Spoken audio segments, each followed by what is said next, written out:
Living a life of purpose wasn't a sudden epiphany, it was a gradual unfolding, a slow and steady blossoming of my understanding of what truly mattered. It wasn't about chasing wealth or fame, though those things had once seemed like the ultimate goals. It was about aligning my actions with my values, about using my experiences, the pain, the struggle, the triumphs, to make a positive impact on the world. This realization emerged slowly, a culmination of years of self-reflection, spiritual growth, and practical experience. My work as a life coach, for example, wouldn't have been possible without the crucible of my past. The young men and women I work with, many of whom grapple with similar challenges to those I faced, find solace and hope in my story. My lived experience allows me to connect with them on a level that theoretical knowledge simply can't match. I understand the nuances of their struggles, the insidious whispers of self-doubt, and the paralyzing grip of despair. I can offer them not only guidance and support but also a living testament to the possibility of healing, growth, and redemption. This work isn't always easy. There are days when I'm emotionally drained, when the weight of others' struggles feels almost too heavy to bear. But these moments are tempered by the profound satisfaction of witnessing transformation in the lives of my clients. The joy of seeing someone overcome their adversity, of watching them discover their own strength and potential, is a reward beyond measure. It's a powerful reminder of the purpose that guides my life, to help others navigate the darkness and find their own path toward the light. My content creation, too, is deeply rooted in my commitment to living a life of purpose. Through my writing and videos, I strive to share my story with a wider audience, to offer hope and inspiration to those who feel lost or broken. I aim to challenge the stigma surrounding mental health issues, to promote self-compassion and understanding, and to encourage open and honest conversations about the challenges of life. My goal isn't simply to entertain but to empower, to inspire, and to make a real difference in the world. The feedback I receive, the stories shared by others who find strength in my journey, is incredibly moving and continuously fuels my commitment to this aspect of my purpose. My life now is a far cry from the tumultuous years of my youth. The uncertainty and instability that once defined my existence have been replaced by a sense of grounding, purpose, and peace.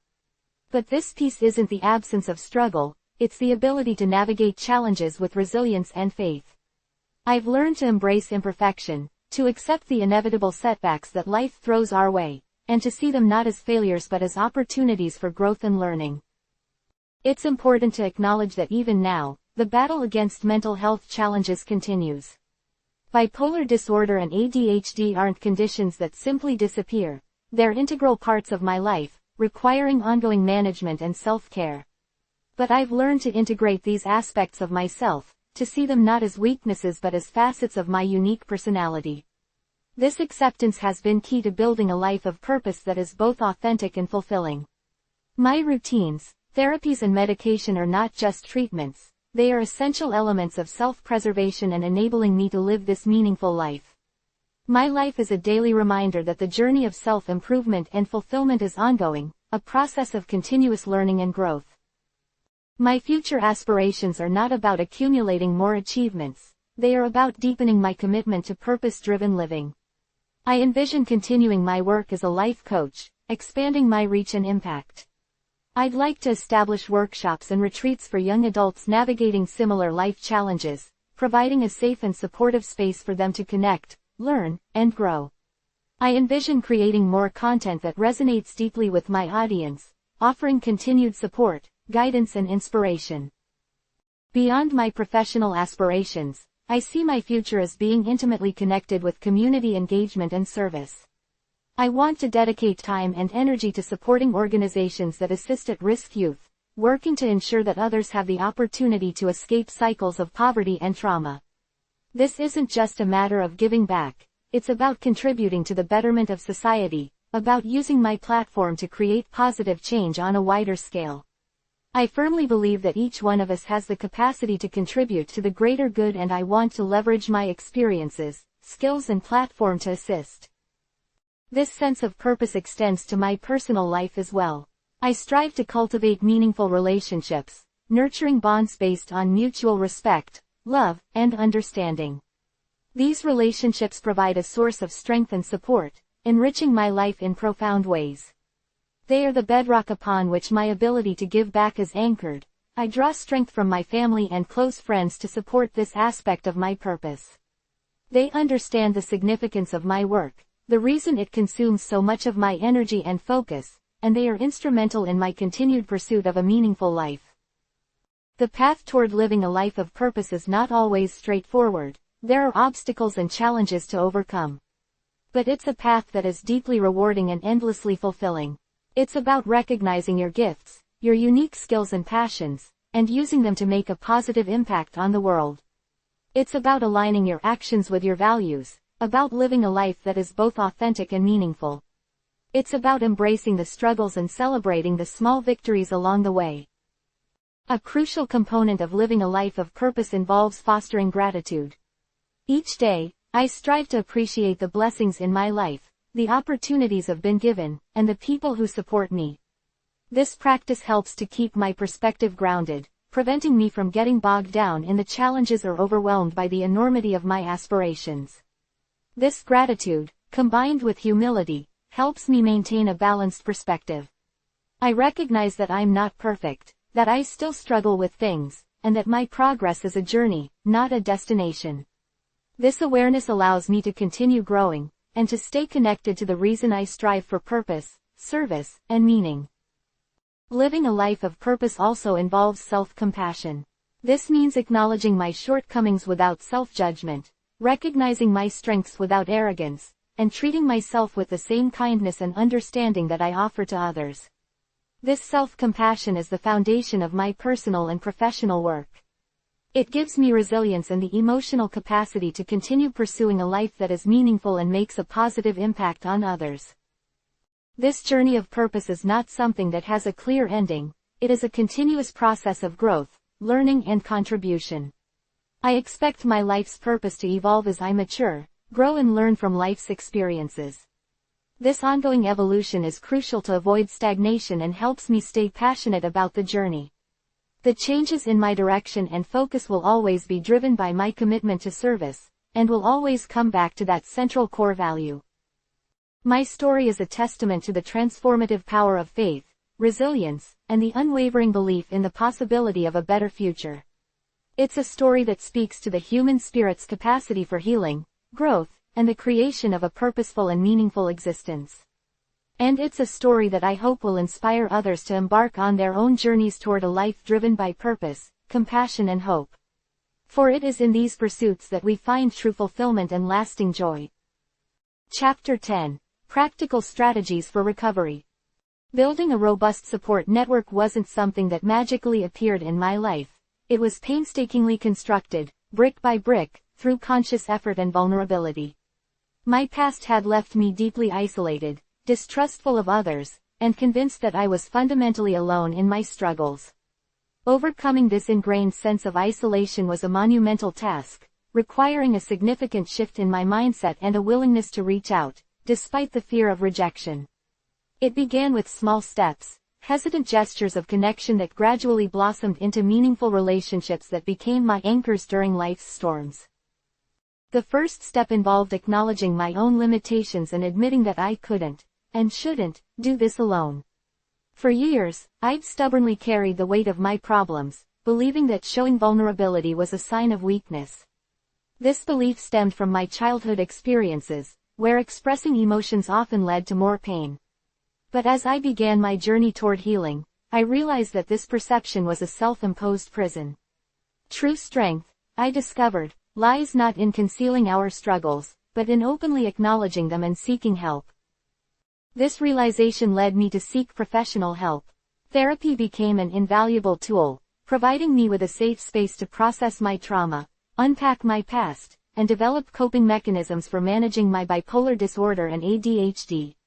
My therapist wasn't a magic wand, instantly erasing my problems. She was a guide, helping me navigate the complexities of my mind and providing me with the tools to manage my mental health. This professional support formed the bedrock of my recovery, providing a consistent and reliable source of support during particularly challenging times. Beyond professional help, I began to cautiously rebuild relationships with family members. This process was far from easy.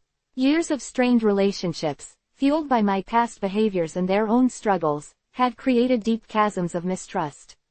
The healing process required significant patience, understanding, and a willingness to communicate openly and honestly about my struggles and my progress.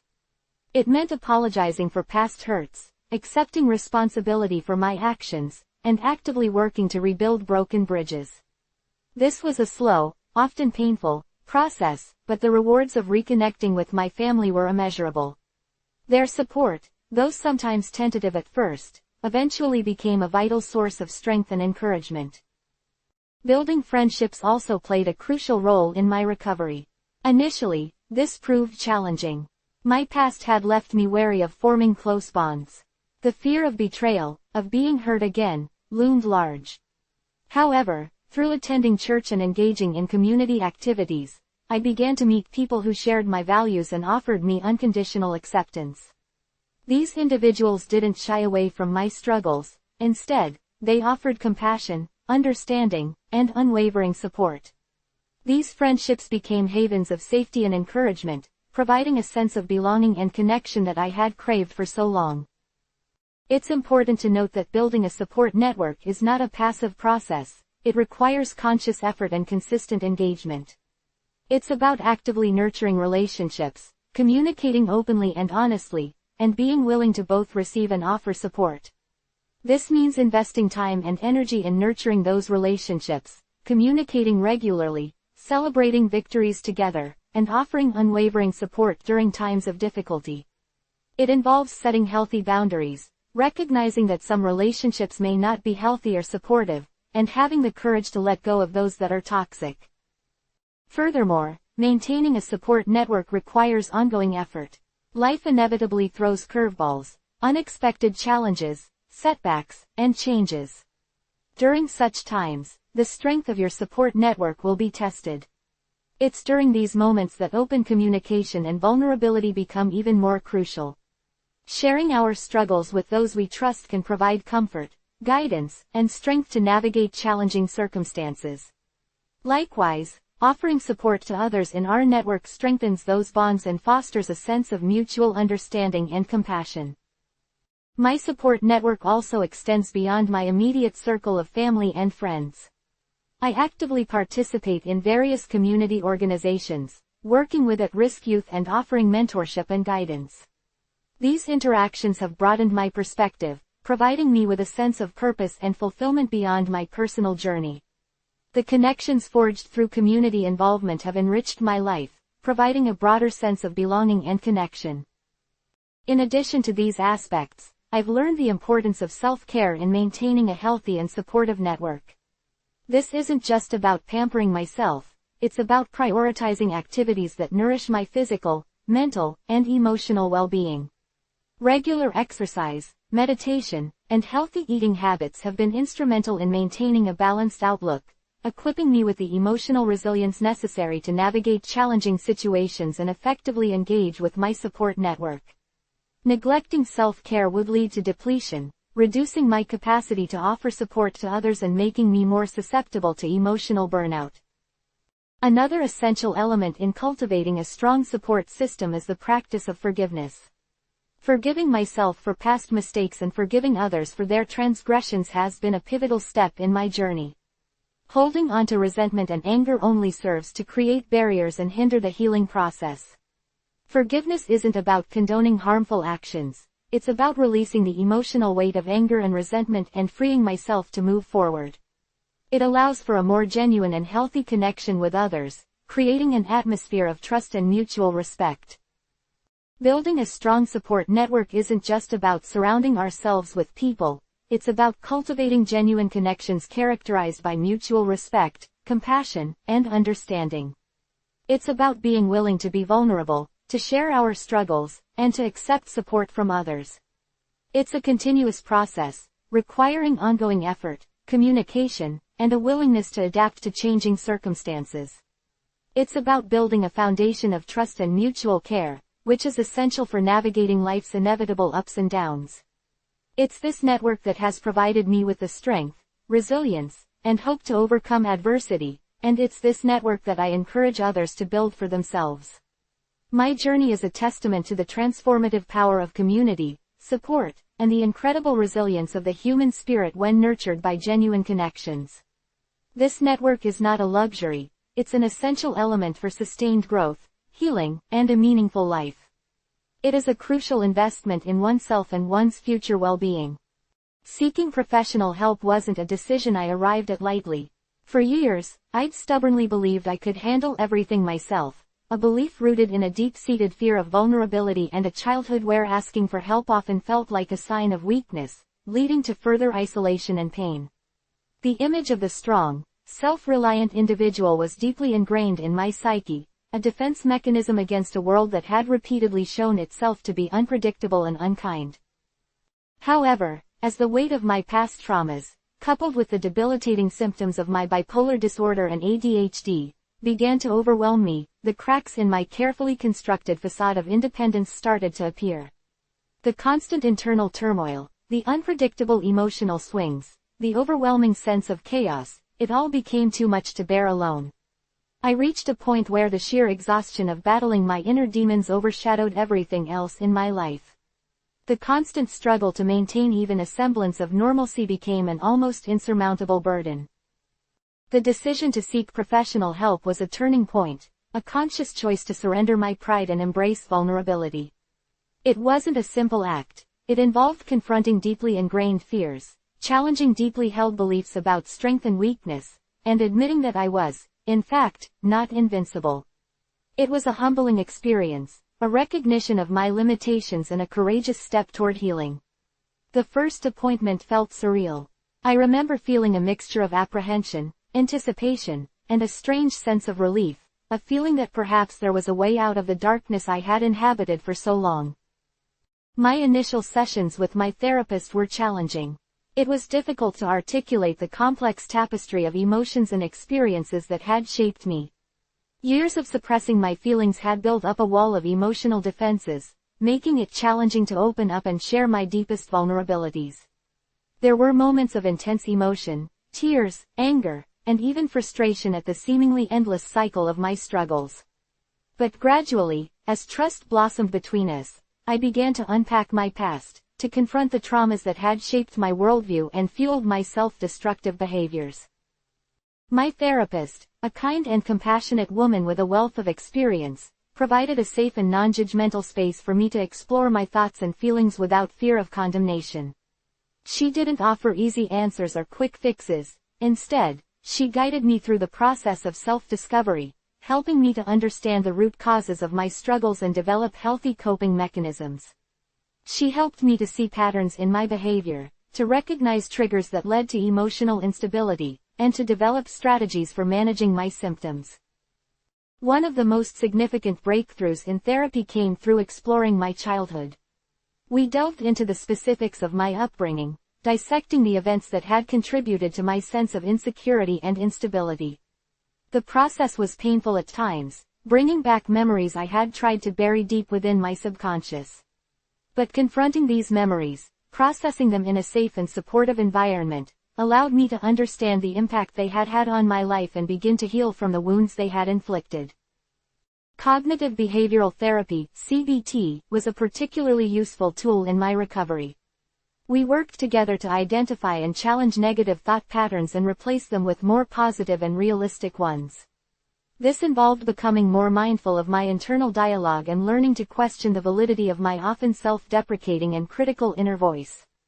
It was a slow and gradual process, but over time, I learned to challenge my negative thoughts and replace them with more constructive ones, leading to a significant improvement in my overall mood and outlook. My therapist also helped me develop strategies for managing the symptoms of my bipolar disorder and ADHD. We explored various coping mechanisms, including mindfulness techniques, stress reduction strategies, and lifestyle adjustments. We discussed the importance of regular sleep, a balanced diet, and regular exercise, all of which played a significant role in stabilizing my mood and improving my overall mental health. She provided me with tools and techniques for managing impulsive behaviors and improving my focus and concentration. Beyond therapy, I also sought professional psychiatric help. Medication proved to be an essential part of my recovery journey. Finding the right medication and the right dosage took time and patience. There were periods of trial and error, adjustments, and setbacks, but ultimately, the medication provided much-needed stability, helping to regulate my mood swings and improve my overall functioning. It didn't magically erase my problems, but it created a foundation of stability that allowed me to engage more effectively in therapy and other recovery efforts. The combination of therapy and psychiatric care proved to be incredibly effective. The therapy provided the framework for understanding and processing my emotions and developing healthy coping mechanisms, while the medication helped to stabilize my mood and reduce the intensity of my symptoms.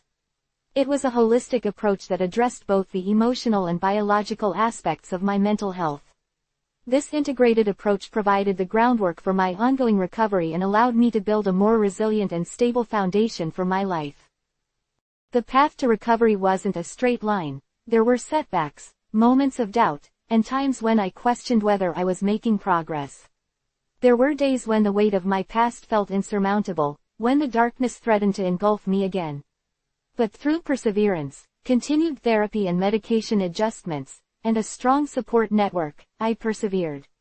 I learned that recovery is a journey, not a destination, a process of continuous growth and self-discovery. It requires courage, perseverance, and a willingness to embrace vulnerability, to ask for help when needed, and to never give up hope. Seeking professional help was one of the most courageous and important decisions I ever made. It was the cornerstone of my journey from despair to hope, a testament to the power of self-awareness, professional guidance, and the unwavering human spirit's capacity for healing. The journey wasn't easy, but it was, and continues to be, worth it. It's a journey I encourage everyone facing similar challenges to embark on, understanding that healing is possible and a fulfilling life is within reach. Developing effective coping mechanisms wasn't a sudden revelation. It was a gradual process of trial and error, guided by my therapist and fueled by my own relentless pursuit of inner peace. Early attempts often involved unhealthy strategies, escapism through drugs and alcohol, reckless behavior, and isolating myself from the world. These methods, while providing temporary relief, ultimately exacerbated my problems, leaving me in a deeper pit of despair than before. Recognizing this crucial point was a major turning point in my recovery. I had to replace these destructive coping methods with healthier, more sustainable alternatives. One of the first healthy coping mechanisms I embraced was mindfulness meditation. Initially, I found it incredibly challenging.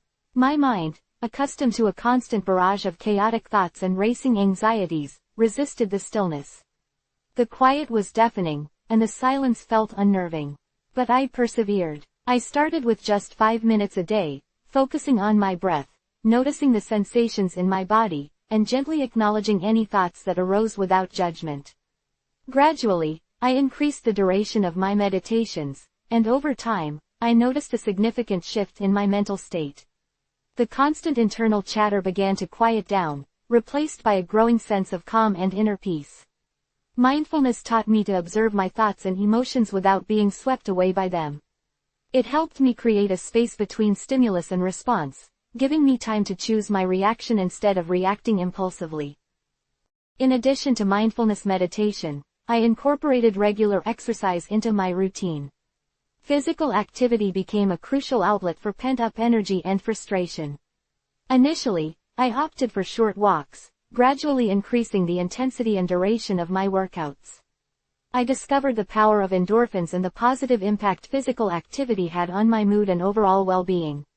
Exercise wasn't just about physical fitness, it was a form of self-care, a way to reconnect with my body and release the tension that had accumulated over the years. The feeling of accomplishment after a challenging workout proved remarkably therapeutic. It was a tangible reminder of my strength and resilience, a stark contrast to the feelings of helplessness and despair that had plagued me for so long. Another essential coping mechanism was journaling. I started writing regularly, pouring my thoughts and feelings onto paper without censorship or judgment.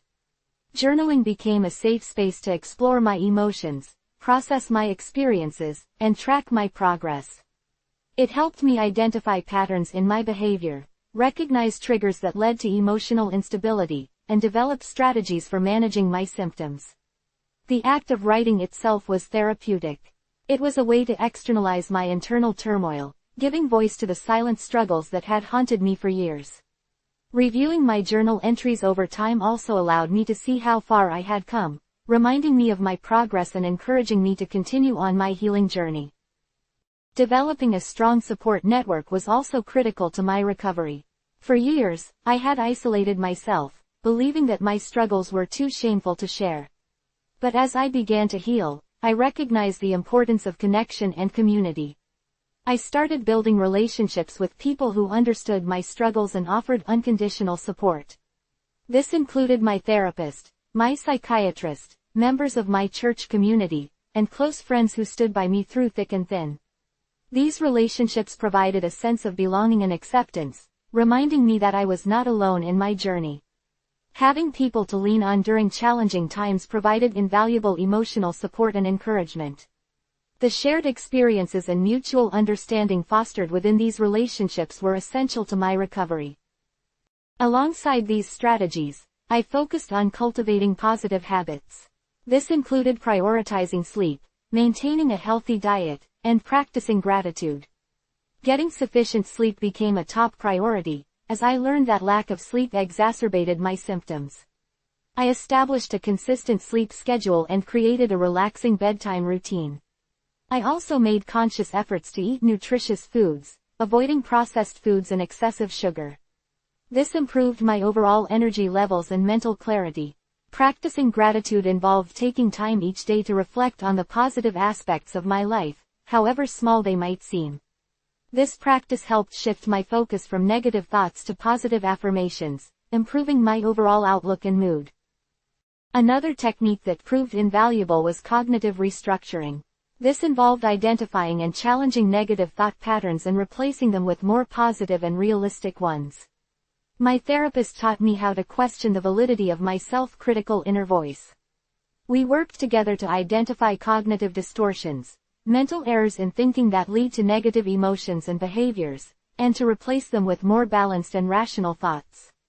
This was a challenging but rewarding process. It required conscious effort and consistent practice, but over time, I learned to recognize and challenge negative thought patterns before they could negatively impact my mood and behavior. This, in turn, greatly reduced my anxiety and improved my self-esteem. Learning to manage impulsive behaviors was a significant part of my recovery. Impulsivity had often been a major obstacle, leading to regrettable actions and exacerbating my mental health challenges. Through therapy, I learned to identify my triggers and develop strategies for managing impulsive urges.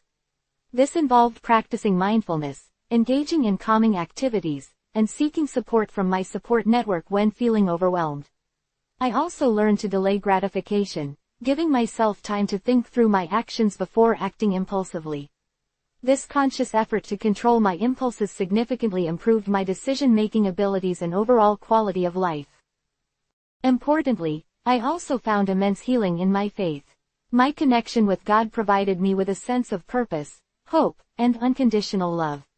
Prayer became a source of comfort and strength during difficult times. It allowed me to connect with something larger than myself, reminding me that I was not alone in my struggles.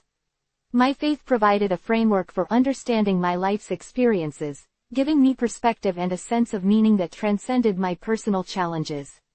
It also provided a strong foundation for forgiveness, both of myself and of others who had contributed to my pain.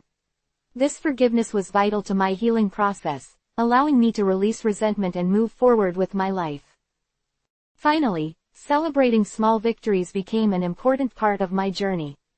I learned to acknowledge and appreciate every step forward, no matter how small.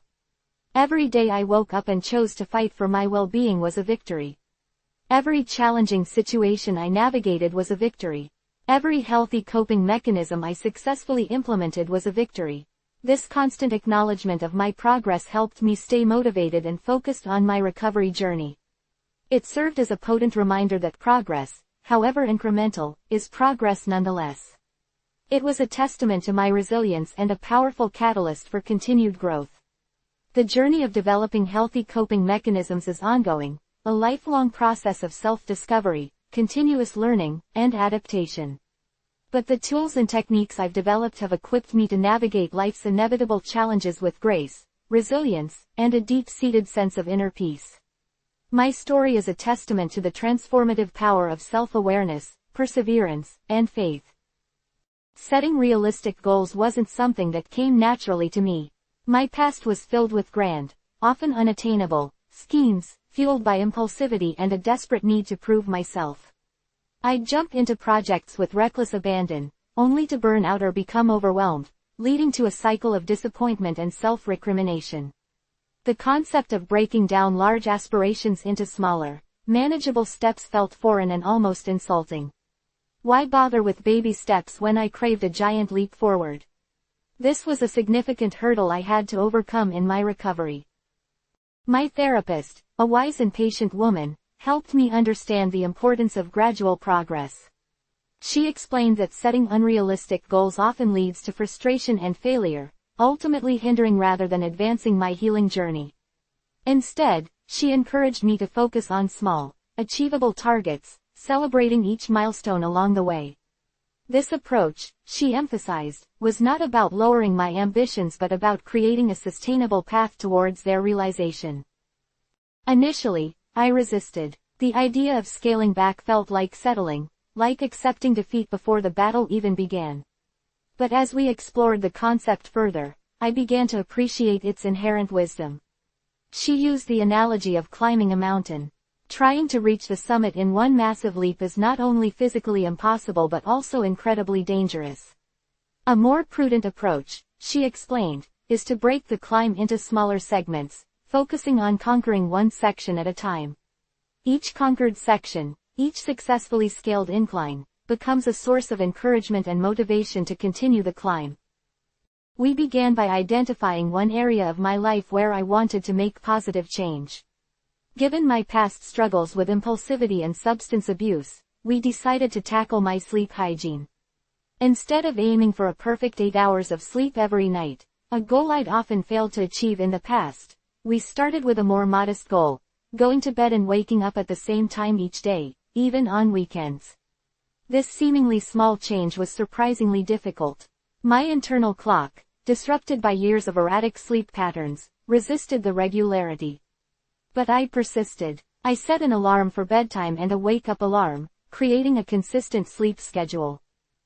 The first few nights were challenging. My mind would race, resisting the imposed structure.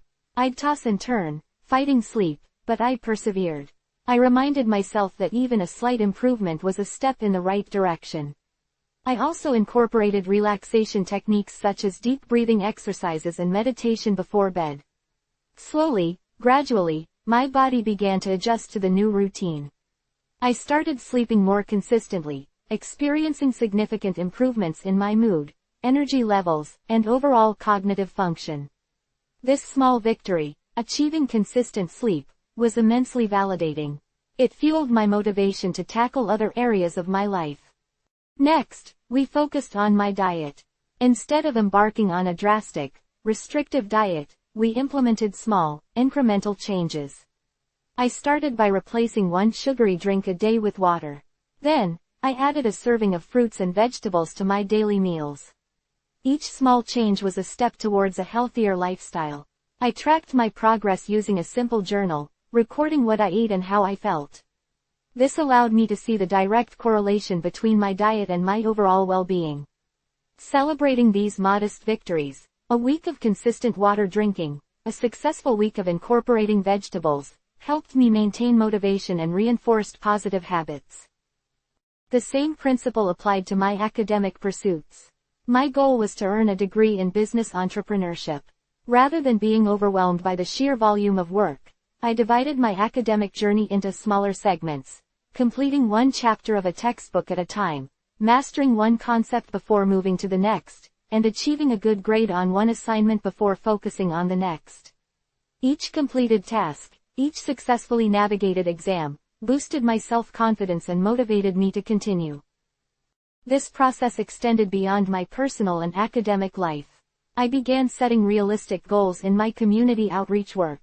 Instead of aiming to solve all the problems of the troubled youth in my city overnight, I started small, organizing a basketball game for a small group of kids. Then I moved on to mentoring one struggling student. These small acts of service, while seemingly insignificant in the grand scheme of things, provided a sense of purpose and accomplishment. They were tangible reminders of my ability to make a positive impact. Moreover, I learned the power of self-compassion. There were days when I failed to meet my goals. I missed a workout, skipped my meditation, or consumed unhealthy food. In the past, these setbacks would have spiraled into self-criticism and despair, fueling my self-destructive tendencies. But now, I learned to approach such failures with kindness and understanding. I acknowledged my imperfections without judgment, reminding myself that setbacks are a normal part of the growth process. Instead of dwelling on my failures, I focused on learning from my mistakes and adjusting my approach accordingly. Celebrating my small victories was essential to this process. I started a gratitude journal, recording each small success, no matter how insignificant it might seem. This simple act reinforced the positive changes I was making in my life.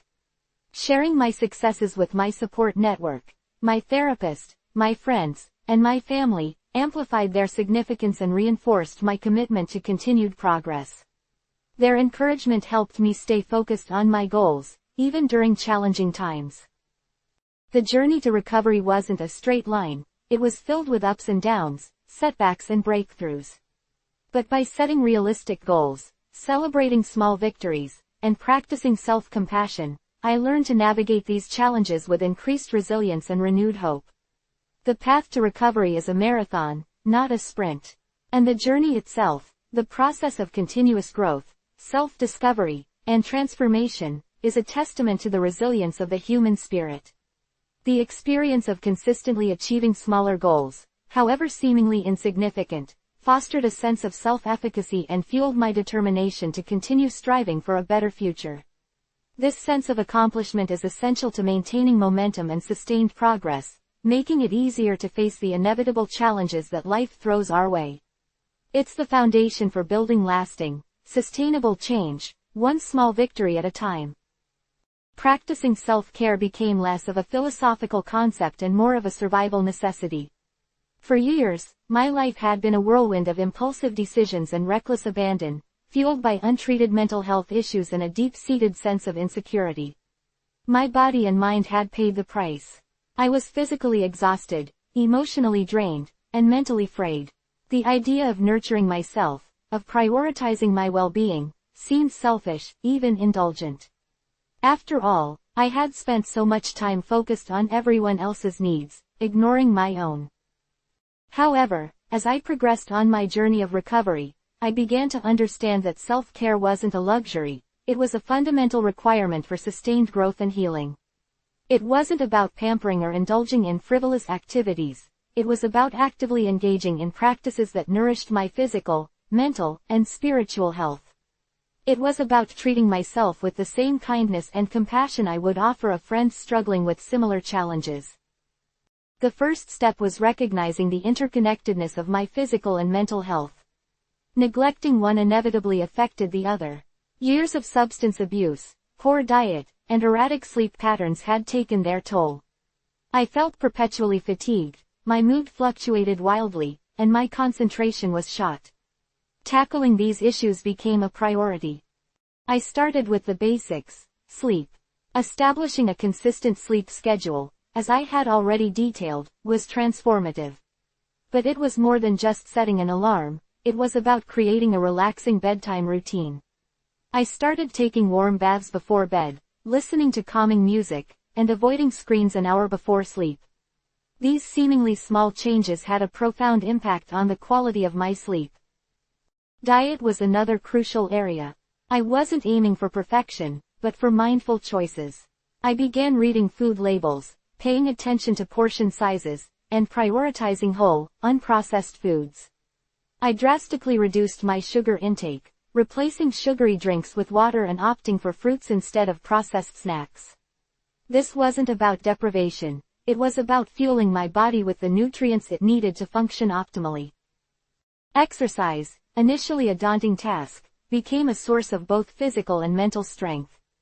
I started with short walks, gradually increasing the intensity and duration as my fitness level improved.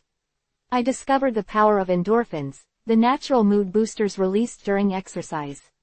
Regular physical activity not only improved my physical health but also enhanced my mental clarity and reduced my anxiety. It was a crucial component in stabilizing my mood and reducing the intensity of my bipolar episodes. Beyond the physical, I focused on nurturing my mental and emotional well-being. Therapy remained a cornerstone of my recovery. My sessions provided a safe space to process my emotions, confront my past traumas, and develop coping mechanisms for future challenges. I learned to identify my triggers and develop healthy responses to stressful situations. The therapeutic relationship was incredibly valuable, offering me unwavering support and guidance as I navigated the complexities of my mental health. Meditation became another invaluable tool. Initially, I struggled with the stillness, my mind racing with thoughts and anxieties. But with practice, I learned to quiet the noise and find moments of peace. Even 5 minutes of daily meditation helped me manage stress, improve my focus, and cultivate a sense of inner calm. There are numerous guided meditation apps available, and I found that these were particularly helpful in the beginning, guiding me through the process and helping me to develop a consistent practice. I also found solace in nature, finding that spending time outdoors, even a short walk in a nearby park, was incredibly restorative. Spiritual practices were equally essential. My faith in Jesus Christ provided a strong foundation for my recovery. Prayer, worship, and connecting with my faith community were vital sources of strength, hope, and guidance. These practices grounded me, helping me to find meaning and purpose in my life. The fellowship and support of my faith community were invaluable, providing a sense of belonging and acceptance. I learned to lean on my faith community for support during challenging times, realizing the strength found in shared experiences and collective prayer. Developing healthy coping mechanisms was critical. In the past, I had relied on unhealthy coping mechanisms such as substance abuse and self-harm. Recovery involved consciously replacing these destructive behaviors with healthier alternatives. I learned to express my emotions in healthy ways, such as journaling, painting, or talking to trusted friends and family. I also found engaging in creative pursuits to be highly therapeutic, allowing me to express difficult emotions without resorting to self-destructive behaviors. Building a strong support network was also crucial. I cultivated relationships with people who supported my recovery journey, offering encouragement, accountability, and understanding. This included my therapist, my faith community, and close friends and family who were willing to walk alongside me. This network of support provided a crucial safety net during challenging times, offering reassurance and encouragement when I felt overwhelmed or discouraged. Self-compassion became an essential practice. I learned to treat myself with the same kindness and understanding I would offer a friend struggling with similar challenges. I acknowledged my imperfections without judgment, recognizing that setbacks are a normal part of the healing process. Instead of dwelling on my failures, I focused on learning from my mistakes and adjusting my approach accordingly. This self-compassion allowed me to navigate the inevitable challenges of recovery with increased resilience and renewed hope. One of the most significant changes was learning to set boundaries. For years, I had prioritized everyone else's needs over my own, often neglecting my well-being in the process. Recovery involved learning to say no to requests that drained my energy or compromised my well-being. This was a gradual process, but it became increasingly important as I focused on protecting my mental and emotional health. Setting boundaries allowed me to prioritize my own well-being without feeling guilty or selfish. It was a necessary step in establishing healthy relationships and avoiding burnout. Another essential aspect of self-care was learning to forgive myself for past mistakes. The weight of guilt and shame had been a heavy burden, hindering my progress. Forgiveness was not about condoning my past actions but about releasing the negativity and moving forward with renewed hope. This was a deeply personal and challenging process, but it was an essential step in my recovery. It allowed me to accept my past, learn from my mistakes, and move forward with a renewed sense of self-worth. Finally, Celebrating small victories became a vital part of my self-care routine. I started a gratitude journal, recording each small success, no matter how insignificant it might seem. This simple act reinforced the positive changes I was making in my life and boosted my self-esteem. Sharing my successes with my support network amplified their significance and reinforced my commitment to continued progress. Their encouragement helped me stay focused on my goals, even during challenging times. The celebration of these small victories was a crucial element in building momentum and sustaining long-term progress. The journey towards lasting self-care is an ongoing process, not a destination. It requires consistent effort, self-awareness, and a commitment to prioritizing my well-being. But the rewards are immeasurable. Through consistent self-care practices, I've built resilience, improved my mental and physical health, and cultivated a stronger sense of self-worth. This journey has been transformative, not just in terms of my recovery, but also in discovering the strength and capacity for growth within myself. It's a journey I continue to walk, with gratitude and unwavering hope for the future. Chapter 11. Overcoming Obstacles. The road to recovery, as I've learned, isn't a straight line.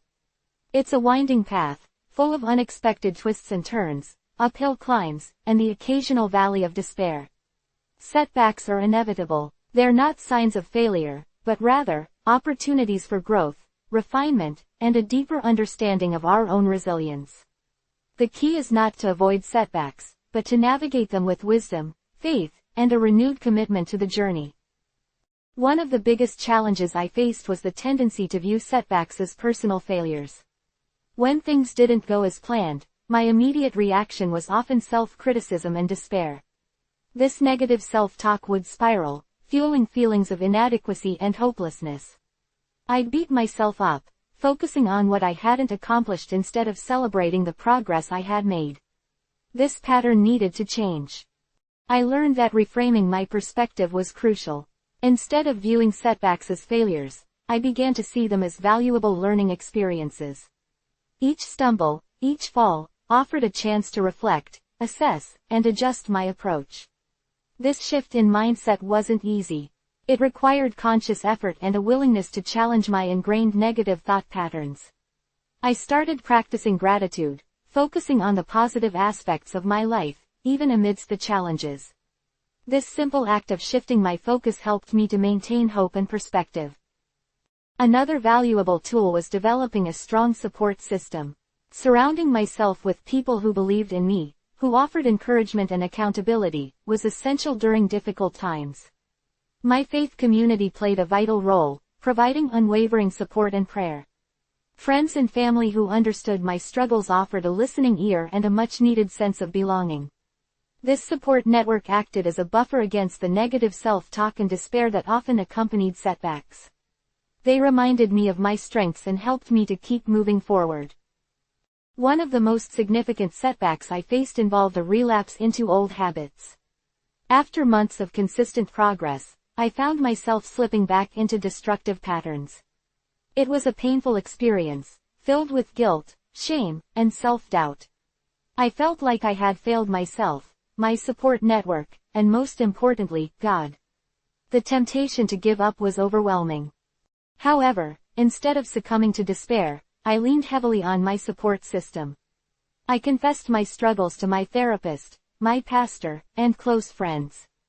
Their response was not judgment, but compassion and understanding. They reminded me that setbacks are a normal part of the recovery process, and that my relapse didn't negate the progress I had made. This act of honesty and vulnerability was surprisingly liberating. It reminded me that I wasn't alone in my struggles and that help was available. It was an important lesson in accepting imperfection and seeking help without shame. My therapist helped me to identify the triggers that led to my relapse. We developed strategies for managing these triggers and preventing future setbacks. This involved careful self-monitoring, identifying early warning signs, and developing healthy coping mechanisms. I learned the importance of being proactive, addressing potential triggers before they spiraled into full-blown crises. This proactive approach became a cornerstone of my recovery strategy. In addition to professional support, I renewed my focus on spiritual practices. Prayer, meditation, and Bible study became even more important during this time. Connecting with God provided me with the strength and hope I needed to overcome the obstacles I faced. My faith reminded me of my worth and God's unwavering love, even amidst my imperfections. This renewed spiritual focus helped to restore my sense of purpose and hope, which was crucial in moving beyond the relapse. The relapse also highlighted the importance of self-compassion. I learned to treat myself with the same kindness and understanding I would offer a friend struggling with similar challenges. Instead of dwelling on my failures, I focused on learning from my mistakes and making amends. This self-compassion allowed me to move past the guilt and shame and to focus on moving forward. It was an essential component in my rebuilding process. Another crucial element in navigating setbacks was developing a clear sense of purpose. Knowing why I was fighting for recovery, what I was working toward, gave me the motivation to keep going, even when I stumbled. My desire to help others, to share my story, and to make a positive impact on the lives of young people became a powerful driving force. This sense of purpose provided a beacon of hope during times of despair. It gave my struggles meaning and provided a roadmap for my future. The journey of overcoming adversity isn't a solitary one. It requires support, resilience, and an unwavering belief in the power of transformation. Setbacks are inevitable, but they don't define us. They're opportunities to learn, grow, and strengthen our resolve. By embracing self-compassion, seeking support, and maintaining a clear sense of purpose, we can navigate the inevitable challenges of life with courage, grace, and unwavering hope. It's also crucial to celebrate small victories along the way. Acknowledging and appreciating even the smallest accomplishments helps to build momentum and maintain motivation during difficult times. It is easy to get caught up in the larger goals, but small wins fuel our spirits and remind us that progress is being made, even if it doesn't feel like it at times. This could be something as simple as completing a daily task, maintaining a healthy habit, or making positive connections. Every step, no matter how small, contributes to the overall journey and provides an opportunity for recognition and self-affirmation. These small victories keep us moving forward, building self-esteem, and keeping us motivated to continue striving for our larger goals. One effective technique I've found is to keep a journal dedicated to these small victories. Each entry is a brief acknowledgement of a positive step, a successful coping mechanism used, or a kind word exchanged. This simple practice helps cultivate gratitude and highlights the positive changes that are occurring, even in the face of adversity. It serves as a personal reminder of our progress, helping us maintain momentum and perspective, especially during times of intense struggle. It's a tangible representation of our commitment and serves as a point of reference when self-doubt threatens to overwhelm. Throughout my journey, I've learned that forgiveness plays a vital role in overcoming obstacles. This encompasses self-forgiveness, forgiving others who have caused us harm, and even forgiving circumstances that feel unfair or unjust. Forgiving myself for past mistakes, failures and setbacks has been a particularly transformative aspect of my journey. It wasn't about condoning my actions but about releasing the burden of guilt and shame that prevented me from moving forward. This process took time, effort and guidance from my therapist and faith community, but it has been profoundly liberating. It has allowed me to approach the future with hope and resilience instead of living in the shadow of my past. Forgiving others, those who have wronged me, isn't an easy task either. In some cases, it was necessary to set boundaries for my own safety and well-being, and in others, letting go of resentment and anger freed me from the negative emotions that kept me trapped. This forgiveness doesn't negate the hurt or injustice experienced, but it allows for healing and the creation of space for positive growth and relationships. It frees me from the need for revenge and enables me to move forward with peace and understanding. Finally, forgiving circumstances requires acknowledging that life isn't always fair, and that sometimes things happen that are outside our control. This doesn't mean accepting that injustice is right, but rather, choosing not to allow bitterness and anger to dictate our actions and our happiness. It's about maintaining faith and trusting in a higher power and purpose. It's about finding peace in the acceptance of what cannot be changed and focusing on what can be. This perspective shift has helped me to focus my energy on positive growth and making the most of the opportunities before me. Navigating setbacks requires a multifaceted approach, encompassing self-compassion, forgiveness, a strong support system, a clear sense of purpose and the celebration of small victories. It is a journey of continuous learning, growth, and adaptation. It is not a destination, but a way of life. It is a testament to the human spirit's ability to rise above adversity and discover a greater purpose. Through perseverance and unwavering faith, we can not only overcome obstacles but also emerge stronger, wiser, and more compassionate, better equipped to face whatever challenges lie ahead. The journey from a life consumed by negativity to one filled with hope and purpose wasn't a sudden transformation.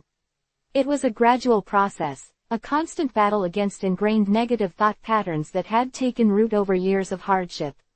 The key to unlocking lasting change lay in learning to reframe those thoughts, to challenge the narratives I had constructed around my failures and perceived inadequacies. This wasn't about simply thinking positive, it was about actively engaging in a cognitive restructuring process, replacing self-defeating beliefs with empowering truths. One of the first steps involved identifying the triggers that fueled my negative thoughts. Certain situations, people, or even internal states could send me spiraling into a vortex of self-doubt and negativity. By meticulously tracking these triggers in a journal, I began to understand the patterns of my thinking. I noticed that loneliness often exacerbated my negative self-talk. Isolation amplified my feelings of inadequacy and worthlessness. Similarly, stressful situations, such as financial pressures or relationship conflicts, could trigger a cascade of negative thoughts, magnifying my perceived failures. Once I understood the triggers, I could develop strategies to manage them. This involved developing coping mechanisms, proactive actions to mitigate potential stressful situations, and building a stronger support system. For example, knowing that loneliness was a potent trigger prompted me to actively seek out social interaction and build connections with my faith community and trusted friends. This proactive approach helped me avoid isolation and the negative self-talk it often engendered. Equally crucial was learning to challenge my negative thoughts directly. Instead of accepting them as immutable truths, I began to question their validity. When a negative thought crept into my mind, I'd ask myself, is this thought really true? Is there another way to look at this situation? This simple questioning technique helped me to identify the underlying assumptions and biases fueling my negative thoughts. Often, my negative thoughts were rooted in unrealistic expectations. I held myself to impossibly high standards, comparing myself to others and focusing on my shortcomings rather than my accomplishments. This constant self-criticism was incredibly damaging. Reframing this involved setting realistic goals, celebrating small victories, and practicing self-compassion. I learned to focus on progress, not perfection, and to acknowledge my strengths and accomplishments rather than dwelling on my perceived failures. Instead of saying, I failed that test, I would reframe it as, I didn't perform as well as I had hoped, but I will study harder next time. This slight shift in perspective significantly reduced the negativity associated with the failure. Another effective technique was to practice cognitive reframing, actively replacing negative thoughts with more positive and realistic ones. For instance, if I found myself thinking, I'm a failure, I'd consciously challenge that thought by listing my accomplishments, both large and small. This might include completing a difficult task at work, maintaining a healthy habit for a week, or simply showing kindness to someone in need. These positive affirmations, regularly revisited, helped to counter the negativity and build self-esteem. The power of positive self-talk cannot be overstated.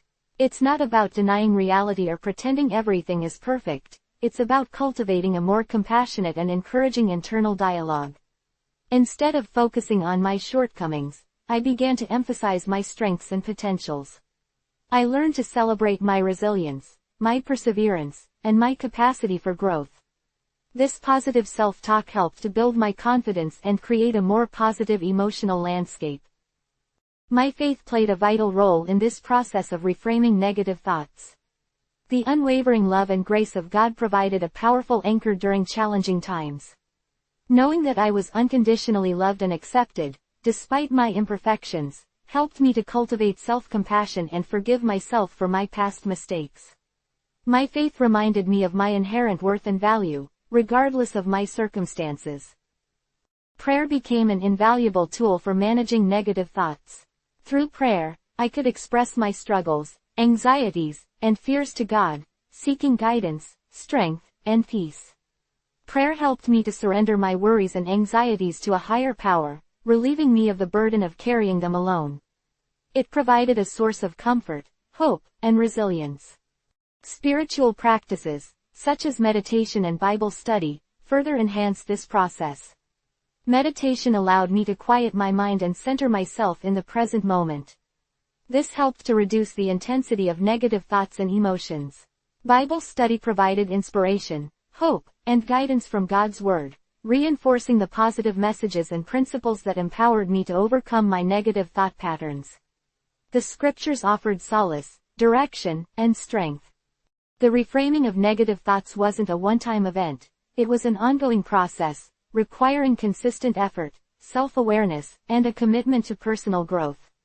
There were times when negative thoughts resurfaced, testing my resilience. However, through persistent application of these techniques, I gradually learned to manage my negative thought patterns, replacing them with more positive, realistic, and empowering ones.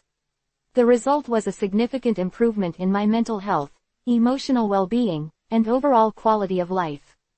It wasn't easy, but the rewards were immeasurable. This transformative journey highlights the power of intentionality, perseverance, and faith in overcoming adversity.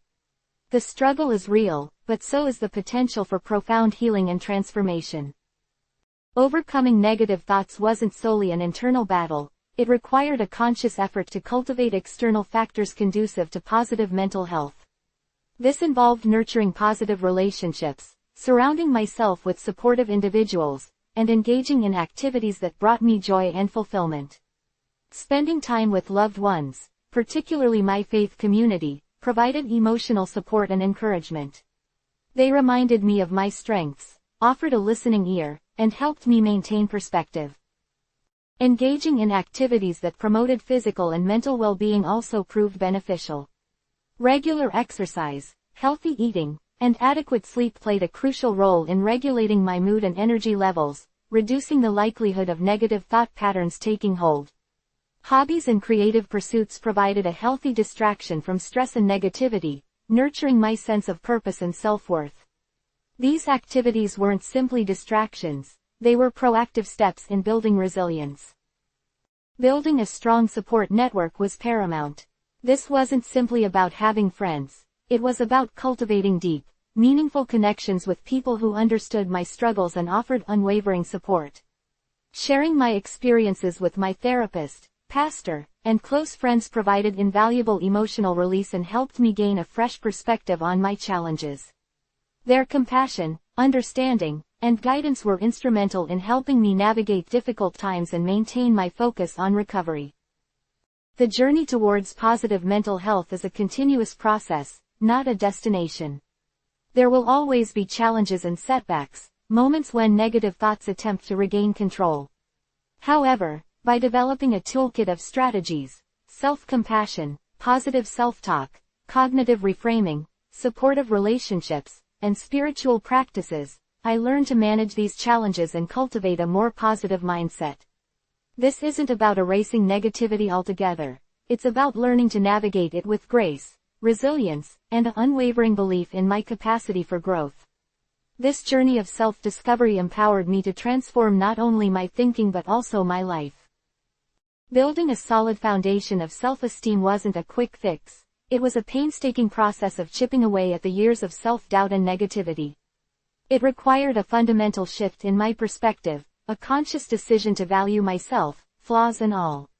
This wasn't about becoming narcissistic, it was about recognizing my inherent worth as a child of God, a concept deeply rooted in my faith. One of the most significant hurdles I had to overcome was the pervasive feeling of inadequacy. Years of criticism, both internal and external, had etched a sense of unworthiness into my very being. I constantly compared myself to others, focusing on my perceived shortcomings rather than acknowledging my strengths. This comparison game was a losing battle, constantly fueling feelings of inferiority. To counter this, I started actively challenging these comparisons. I began keeping a gratitude journal, listing daily things I was thankful for, both big and small. This simple act shifted my focus from what I lacked to what I had, fostering a sense of appreciation for my life and blessings. Alongside gratitude, I cultivated self-compassion. I learned to treat myself with the same kindness and understanding I would offer a close friend struggling with similar challenges.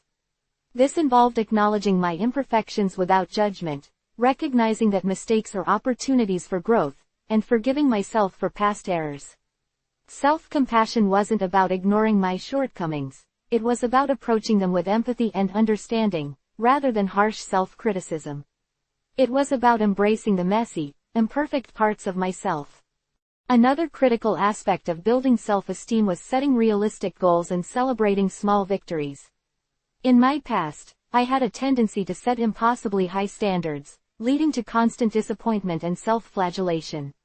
I learned to break down large, daunting goals into smaller, more manageable steps. This allowed me to celebrate each milestone, no matter how small, fostering a sense of accomplishment and reinforcing positive self-perception. Each small win fueled my motivation and contributed to a growing sense of self-efficacy. It was about celebrating progress, not just perfection. The power of positive affirmations was also transformative. I started incorporating positive self-talk into my daily routine, repeating affirmations like, I am worthy, I am capable, and, I am loved. Initially, these affirmations felt forced and unnatural, but as I consistently repeated them, they gradually began to seep into my subconscious, shaping my self-perception. This wasn't about denial or pretending everything was perfect, it was about consciously choosing to counter negative thoughts with positive ones. Alongside positive affirmations, I actively engaged in self-care practices. This involved prioritizing activities that nurtured my physical, mental, and emotional well-being. Regular exercise, healthy eating, and adequate sleep became non-negotiable components of my daily routine.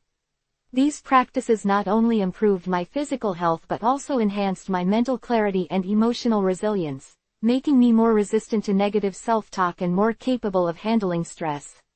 I also prioritized activities that brought me joy and fulfillment, such as spending time in nature, reading, and engaging in creative pursuits. These activities weren't mere distractions, they were essential components of my self-care regimen, reinforcing my sense of worth and purpose. Building healthy relationships was another crucial element in my journey to self-esteem. Surrounding myself with positive, supportive individuals who valued and believed in me was instrumental in my recovery. My faith community played a pivotal role in this. The unwavering love and acceptance I experienced within the church provided a powerful antidote to the years of self-doubt and isolation. These individuals, through their words and actions, reinforced my inherent worth, offering encouragement and support during challenging times. These relationships provided a safe space for vulnerability, allowing me to share my struggles without fear of judgment. My therapist also played a significant role in my journey. Through therapy, I gained a deeper understanding of my past traumas and the impact they had on my self-perception. The therapeutic process helped me process my emotional baggage, develop healthy coping mechanisms, and build healthier relationships.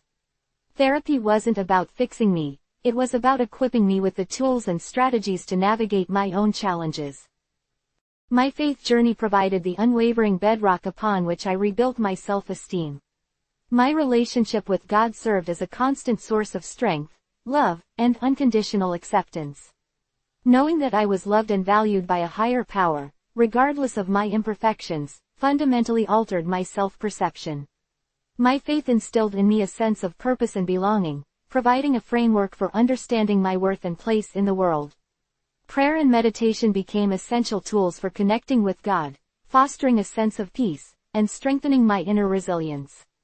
These practices helped quiet the noise of negative self-talk and replace it with a sense of calm and inner peace.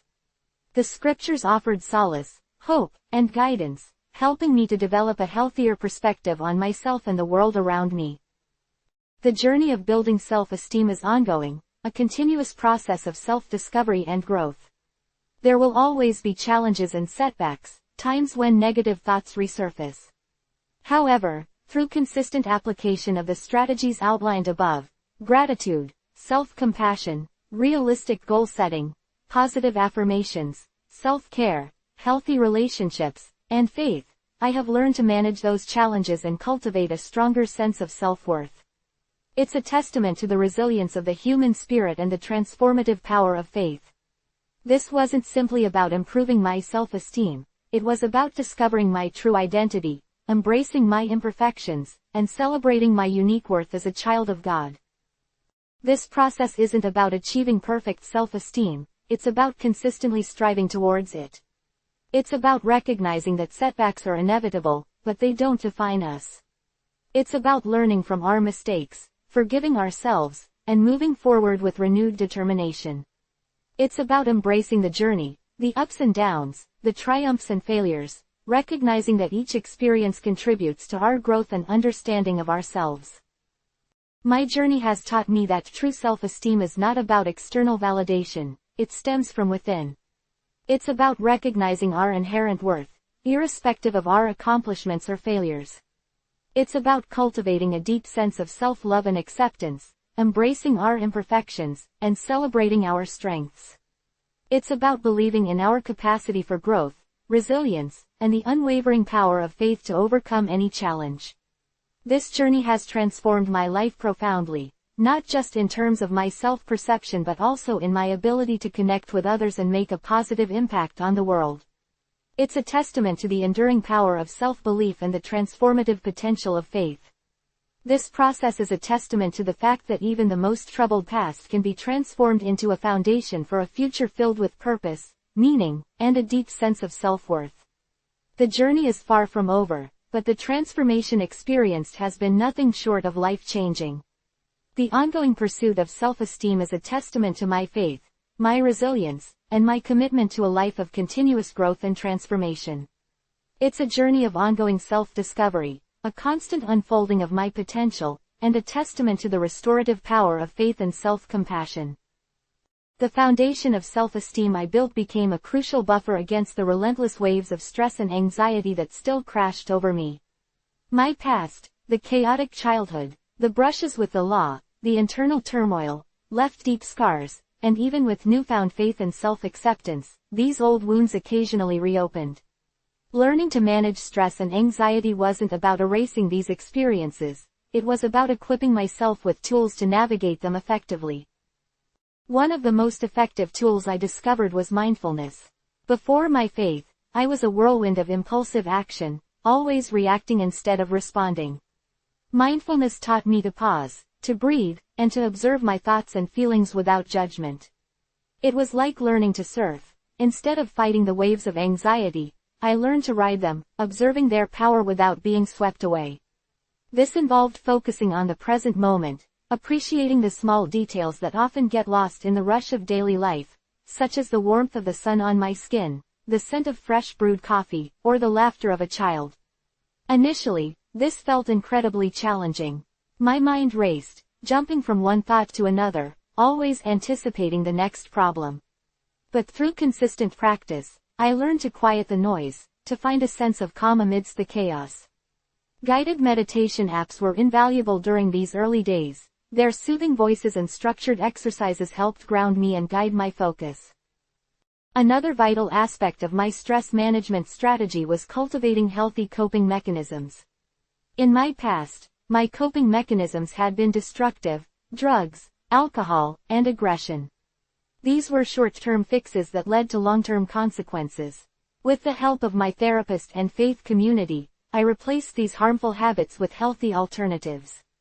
Exercise became my sanctuary. The rhythmic movement of my body helped release pent-up tension and clear my mind. Running became a metaphor for my life. The challenges on the track mirrored the struggles in my life, and the finish line represented the hope of overcoming adversity. This wasn't just about physical fitness. It was about mental and emotional well-being, a way of channeling my energy and releasing the stress that built up within me. I also turned to creative outlets, journaling, painting, and even playing music, to express my emotions and process difficult experiences. These activities allowed me to tap into a different part of myself, a part untouched by the chaos of my past. These were not mere distractions but a purposeful outlet for self-expression and stress reduction. Prayer and meditation, deeply rooted in my faith, became my anchors in times of turbulence. Prayer wasn't about demanding solutions or pleading for relief, it was about connecting with God, surrendering my anxieties, and finding solace in His presence. Meditation allowed me to quiet the incessant chatter of my mind, to find a space of stillness where I could connect with my inner self and find a sense of peace amidst the chaos. These practices weren't quick fixes, they were long-term commitments that required patience, discipline, and a willingness to surrender control. They provided a sense of groundedness and stability amidst the fluctuating emotions and anxieties that still occasionally challenged me. My faith community also played a vital role in my stress management.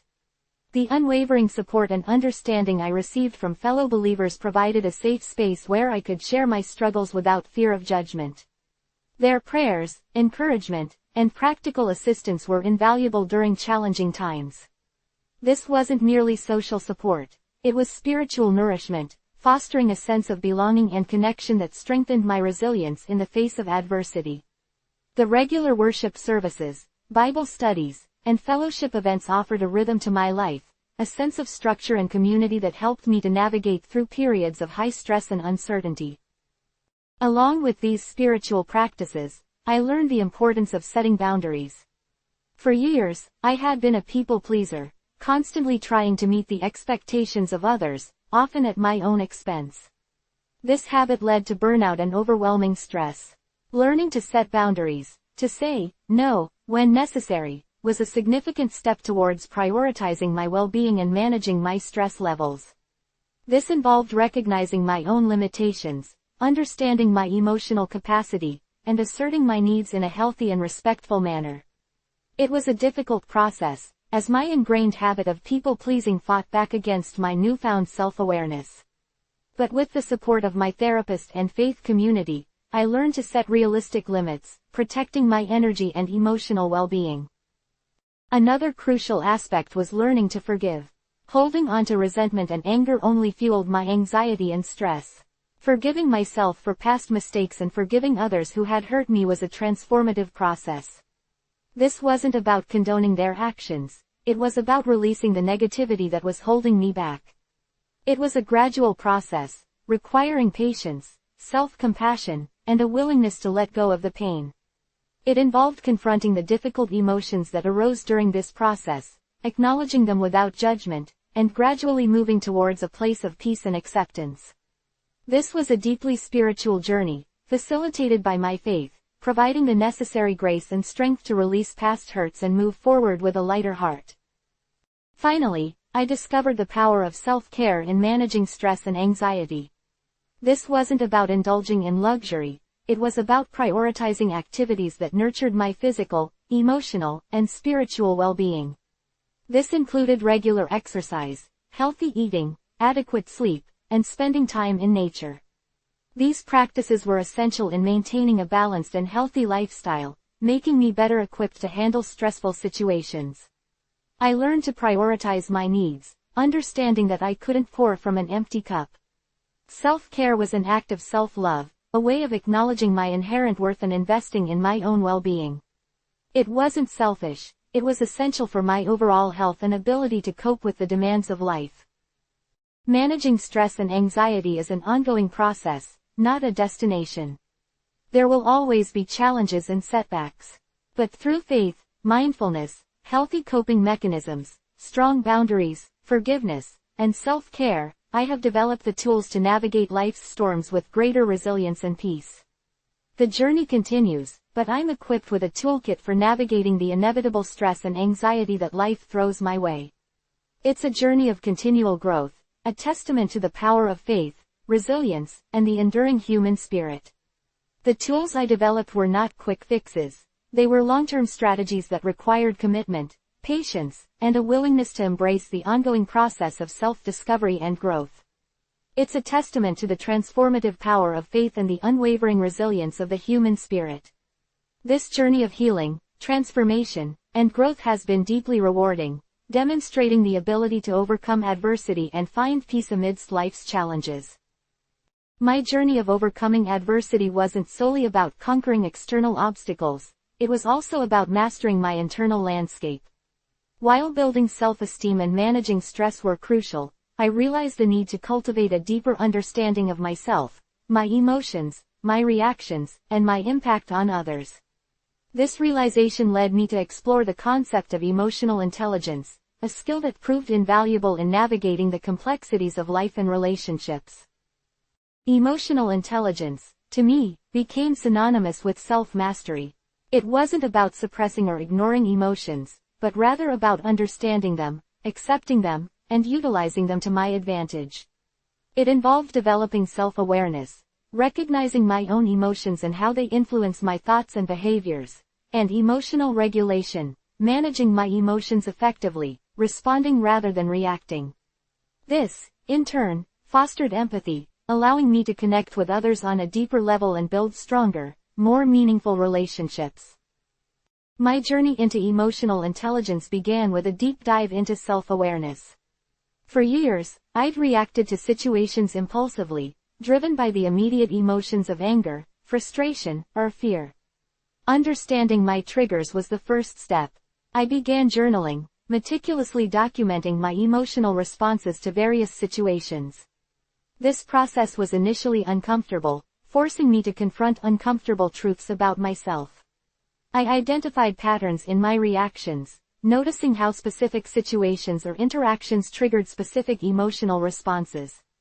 For example, I realized that criticism, even constructive, could send me into a defensive spiral, triggering past insecurities and feelings of inadequacy.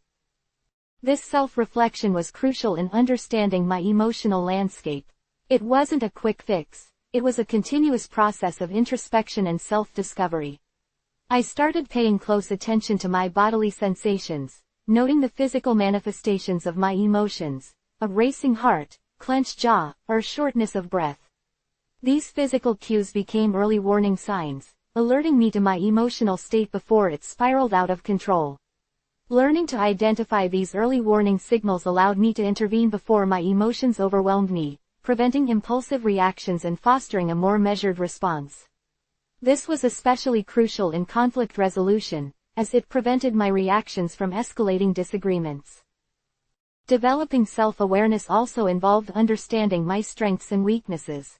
This was a humbling process, as I had to confront areas where I lacked emotional maturity. I was, for instance, prone to impulsive decisions, fueled by immediate emotions rather than careful consideration.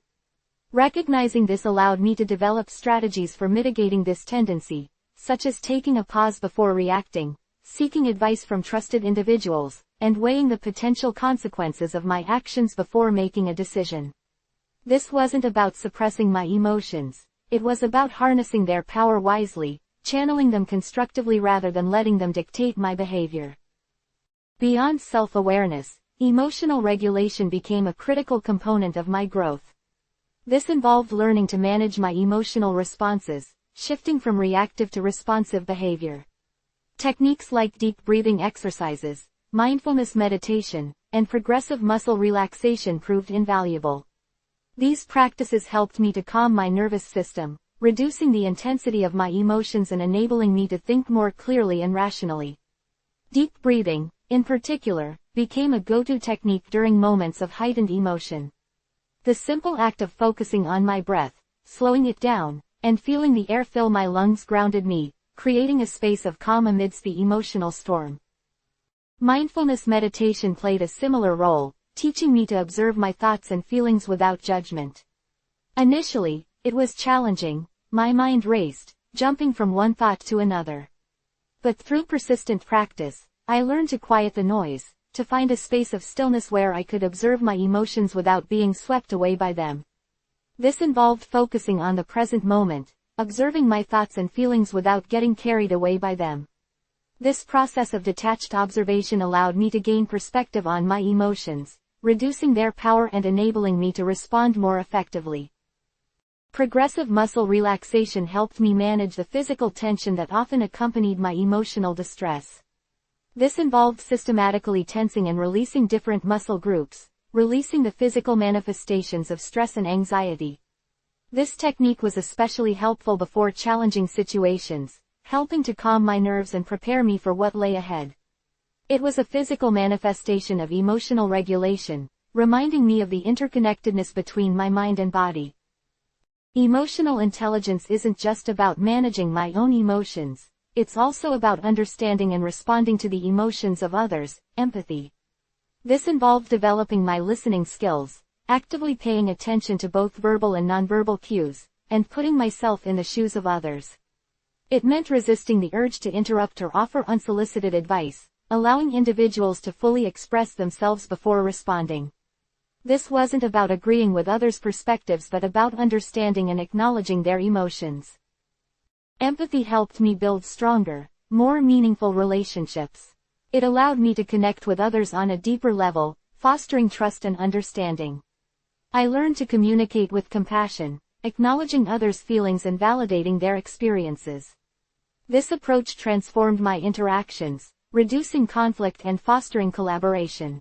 It also improved my leadership skills, enabling me to motivate and inspire others by understanding and addressing their emotional needs. The journey of developing emotional intelligence is ongoing. It's a process of continuous learning and self-discovery, requiring patience, self-compassion, and a willingness to confront my own shortcomings. However, the rewards are immeasurable. It has transformed my relationships, improved my communication skills, enhanced my leadership capabilities, and most importantly, fostered a deeper sense of self-awareness and emotional well-being. The ability to understand and manage my emotions has not only helped me navigate my personal life but has also profoundly impacted my work as a life coach. I can now better understand and empathize with my clients, providing them with the support and guidance they need to overcome their own challenges. The tools of emotional intelligence have become integral to my journey of faith, reinforcing my belief in the power of self-mastery and the transformative potential of personal growth. It is a journey that requires consistent practice and self-reflection, but the rewards are immeasurable, fostering a more compassionate, empathetic, and ultimately more fulfilling life. The ongoing refinement of this crucial skill continues to shape my interactions and contributes significantly to my ability to support others on their own paths to healing and transformation. It's a testament to the ongoing process of growth and a vital component of my ongoing commitment to personal and spiritual development. Chapter 12. The Power of Community. My journey wasn't just about conquering personal demons, it was about finding my place in the world, a place of belonging and connection. While mastering my internal landscape was crucial, the external support of a strong community proved equally vital in my transformation. The solitude of self-reflection was powerful, but the warmth of genuine connection proved to be the missing piece of the puzzle. It was like finally discovering the other half of a perfectly fitting jigsaw. Before my faith became the cornerstone of my life, I was adrift, surrounded by people yet profoundly alone. The connections I had were often fleeting, transactional, based on shared criminal activities or fleeting mutual interests. These relationships offered a false sense of belonging, a superficial camaraderie built on shared negativity rather than genuine support and understanding. They were connections born of shared darkness, offering little in the way of hope or direction. These pseudo-relationships were parasitic, feeding off my vulnerabilities and anxieties, instead of nurturing my growth. They were relationships that drained rather than replenished me. They were the epitome of toxic relationships. The transition was gradual, a slow awakening to the power of genuine human connection. It started subtly, a kind word from a prison chaplain, a shared meal with a fellow inmate who showed surprising empathy, a simple act of kindness from a volunteer worker. These seemingly small gestures were the first cracks in the wall of isolation I had built around myself. They were the first seeds of hope planted in the barren soil of my past. These were the nascent stages of discovering the life-giving power of authentic human connection. My release from prison wasn't the end of my struggle, it was simply a new beginning. It marked the shift from a life of isolation and hostility to one where I actively sought out genuine connection. The support I received from my church community was monumental. It wasn't just about attending services, it was about becoming a part of a family. These were people who saw beyond my past, who recognized my potential, and who offered unconditional love and support. This was an entirely new level of emotional security and acceptance. It was a validation of my worth and potential that I had never experienced before. It was also a level of community that I had never before witnessed or experienced. Within this supportive community, I found mentorship. Older members of the congregation took me under their wing, guiding me, advising me, and celebrating my achievements along the way. They provided both spiritual and practical support, helping me navigate the complexities of reintegrating into society and building a positive life. They became a substitute for the family I never truly had. This mentorship extended beyond the confines of the church. I started volunteering at a local youth center, working with at-risk teenagers, many of whom were facing similar challenges to the ones I had overcome. This work became deeply personal, as I poured my heart and soul into helping these young people avoid the pitfalls I had fallen into. The shared experiences, the mutual struggles, and the collective fight for a better future forged a sense of community among us. The relationships built here were not just professional, they were deeply personal and meaningful. The act of giving back was also deeply personal. It wasn't just about helping others, it was about finding my place within a larger purpose. It reaffirmed my worth, proving to myself that I was capable of making a difference in the world. It was incredibly therapeutic. It allowed me to process my past trauma in a healthy way, channeling my experiences into a force for good. It was about turning my pain into purpose. This sense of belonging extended beyond the church and the youth center. I joined a men's group, where I found support and encouragement from men who understood the challenges of personal growth and spiritual transformation. These were men who shared similar past struggles, who could empathize with my doubts and fears, and who offered invaluable support in my journey. It was a community of mutual support, understanding, and shared growth. The power of community isn't just about receiving support, it's also about giving back. Participating in community activities and initiatives provided opportunities for building relationships, contributing to something larger than myself, and finding my purpose. I participated in community cleanup days, volunteered at soup kitchens, and joined community initiatives to support those experiencing homelessness. These were invaluable experiences that deepened my relationships within the community and helped shape my perspectives on community welfare, social justice, and self-worth. Over time, I came to understand that true community is not a static entity but rather a dynamic system of reciprocity. It's a give-and-take relationship, where individuals contribute their unique gifts and talents to the collective good. It's an ecosystem of support, a symbiotic relationship where everyone benefits from the strength and resilience of the whole. It's a circle of love and mutual understanding. The importance of community is not just theoretical, it's deeply personal and deeply practical. The unwavering support I received from my faith community and various volunteer opportunities played an integral part in my mental health recovery. The consistent support, understanding, and sense of belonging provided a buffer against the emotional ups and downs associated with my bipolar disorder and ADHD. They offered practical tools, coping mechanisms, and most importantly, empathy. This kind of support helped to significantly reduce the intensity of my symptoms, helping to improve my quality of life. The sense of belonging has been instrumental in managing my mental health. It has provided a safe space to process my emotions, share my struggles, and celebrate my successes. This has been far more effective than any therapy or medication alone. The human element of shared experience and unconditional support has been invaluable. It is a continual process, requiring active participation and commitment, but the benefits are substantial. It's a significant part of my ongoing wellness journey. The power of community isn't just about avoiding isolation, it's about fostering a sense of purpose and meaning. My involvement in various community initiatives helped me redefine my identity, transitioning from a life characterized by negativity and self-destruction to one defined by service and contribution. It helped to shape my personality and my future aspirations. The community became my family, my support system, my sanctuary. It offered a refuge from the storms of my past, a place where I could heal, grow, and discover my true potential. It's a constant reminder that I am not alone, that there are people who care, people who believe in me, and people who support me unconditionally.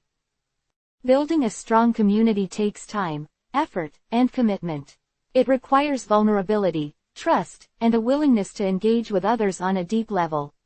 It's an ongoing process of nurturing relationships, extending compassion, and contributing to the collective well-being. It's a continuous investment in self and others. My journey underscores the importance of cultivating meaningful connections. It's not just about finding a place to belong, it's about building a network of support, a community where individuals can thrive, grow, and contribute their unique talents to the world. It's about fostering a sense of belonging that transcends personal struggles and provides a foundation for a more fulfilling and purposeful life. It's about the human experience at its finest. The experience has been life-altering. The transformation continues. Finding my tribe wasn't a singular event, it was a gradual process of recognizing, seeking out, and nurturing meaningful connections. It began with small acts of kindness, a shared smile, a listening ear, a helping hand. These seemingly insignificant interactions were the building blocks of a support network that would ultimately transform my life. It wasn't about finding a pre-existing group that perfectly fit my mold, it was about consciously creating a community where I could both give and receive. One crucial element was recognizing my own needs and vulnerabilities. For years, I'd erected walls to protect myself from further hurt, pushing people away before they could get close enough to wound me. This self-protective mechanism, while understandable given my past, ultimately perpetuated my isolation. Breaking down those walls required immense courage and self-awareness.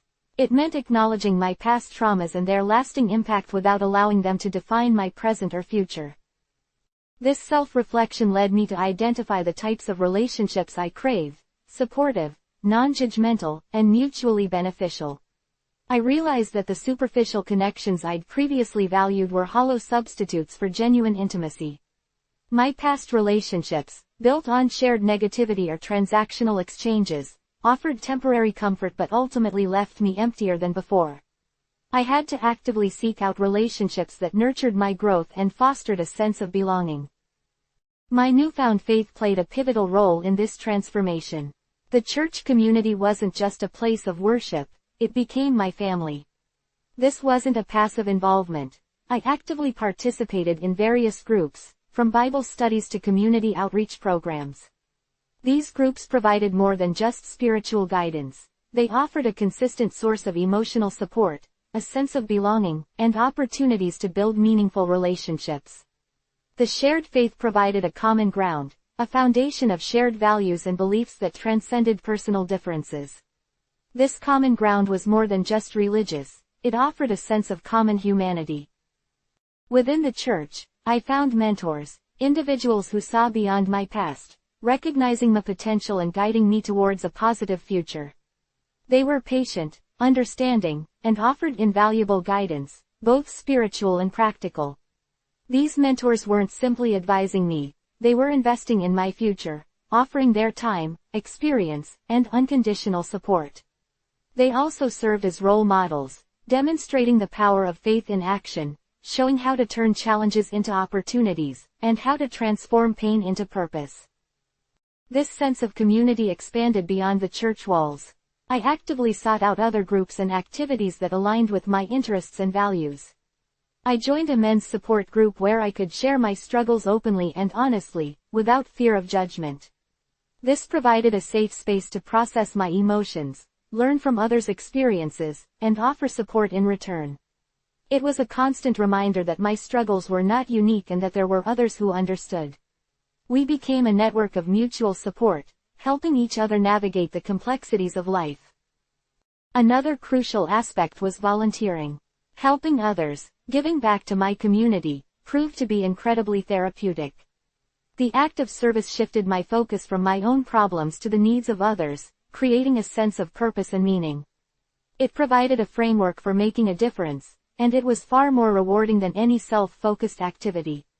I found that volunteering brought me great personal satisfaction and fulfillment. I volunteered at a local youth center, working with at-risk teenagers. This was especially poignant, as I saw a reflection of my younger self in many of the kids. My past experiences gave me a unique understanding of their struggles, allowing me to connect with them on a deeper level. The common ground of shared struggles created a powerful bond, and I learned just as much from them as they did from me. It was a profound learning experience. I also actively participated in community events such as neighborhood cleanups, food drives, and fundraising activities. These events provided opportunities to interact with a wider range of people and build relationships across various social circles. I began to feel an increasing sense of integration into the community. My efforts in community activities demonstrated to the community, and to myself, that I was a valuable member, able to contribute and build up my community. Building these meaningful connections wasn't always easy. It required vulnerability, trust, and a willingness to step outside my comfort zone. There were times of doubt, moments of hesitation, and occasional setbacks. But the rewards far outweighed the challenges. The sense of belonging, the unwavering support, and the shared sense of purpose helped me through some of the toughest times in my life. The community became a sanctuary, a refuge, and a source of strength. One of the most significant benefits of finding my tribe was the positive impact on my mental health. The consistent support, the shared experiences, and the sense of belonging provided a buffer against the emotional ups and downs associated with my bipolar disorder and ADHD. The community acted as a strong support network, providing a constant sense of stability and helping me manage my symptoms. It was far more effective than any therapy or medication. This support was invaluable and continued to be one of the most significant aspects of my recovery. The power of community lies not only in receiving support but also in giving back. The cycle of mutual support created a powerful dynamic, reinforcing a sense of interconnectedness and shared responsibility. It was a positive feedback loop, enhancing the well-being of both myself and the community around me. The relationship between the community and myself was not one-sided, it was reciprocal. My journey towards finding my tribe is an ongoing process. It's not a destination but a continuous journey of nurturing relationships, extending compassion, and actively participating in the community. It's a testament to the transformative power of human connection, a reminder that even amidst the darkest of times, we are not alone. Finding your tribe is not only beneficial, it is essential for personal growth, mental well-being, and lasting transformation. It is the cornerstone to a fulfilling and meaningful life. It is a constant reminder that I am loved, I am supported, and I belong.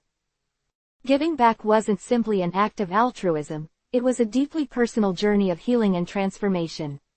It started subtly, with small gestures, volunteering at a local soup kitchen, helping an elderly neighbor with groceries, or offering a ride to someone in need. These small acts, initially driven by a desire to escape my own internal turmoil, unexpectedly became a source of profound fulfillment. The act of serving others shifted my focus outward, away from my self-doubt and anxieties, creating a space for peace and purpose. The youth center became a significant focus of my efforts. Working with at-risk teenagers felt intensely personal. I saw my younger self reflected in their eyes, their struggles mirroring my own past experiences.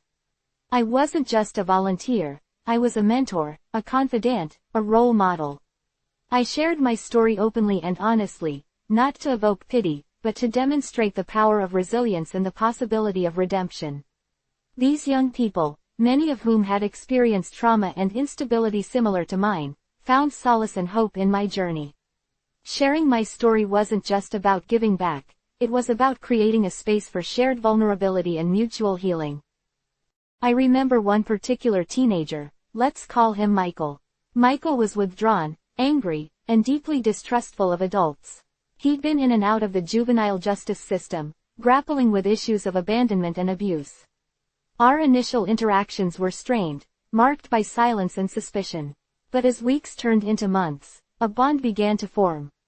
I listened patiently to his stories, validating his pain without judgment. I shared my own struggles, revealing the path I took from darkness to light. I didn't offer easy answers or false promises. I offered empathy, understanding, and the unwavering belief in his potential for change. Working with Michael wasn't always easy. There were setbacks, moments of frustration, and even anger. But through it all, I held on to the belief that everyone deserves a second chance, a chance to heal, to grow, and to contribute to the world. Michael's transformation was gradual, but undeniable. He began to open up, his anger gradually replaced by a quiet determination. He started participating in the center's activities, finding purpose in helping others. His progress was a testament to the power of human connection, the transformative impact of a single person believing in another's potential. Beyond the youth center, I extended my reach through various community initiatives. I joined a local church group that focused on community outreach. We organized food drives, collected clothing for the homeless, and visited elderly residents who were isolated and alone. These actions weren't just about providing material assistance. They were about creating human connections, building bridges between different segments of the community. The feeling of belonging and shared purpose within this group became integral to my own sense of stability and well-being. One particularly memorable experience involved organizing a neighborhood cleanup. The area around the youth center was littered with trash and graffiti.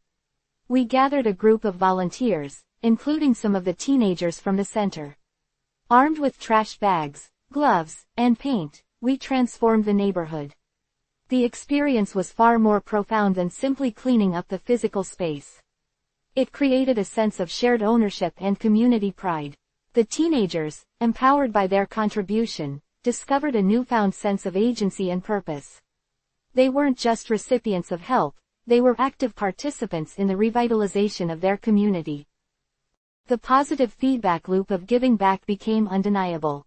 The more I contributed to the community, the stronger my sense of purpose and self-worth became. This positive feedback loop served to alleviate my mental health challenges, which had previously been a constant source of struggle. The sense of belonging, the shared purpose, the positive impact, all of this fed into a cycle of well-being. It's a stark contrast to the isolation and despair I had known for so long. Giving back also brought unexpected rewards. The relationships I formed with the people I served provided invaluable support. I learned from their stories, their resilience, and their faith. They challenged my perspectives, broadened my understanding of the world, and reminded me that even in the midst of adversity, hope can flourish.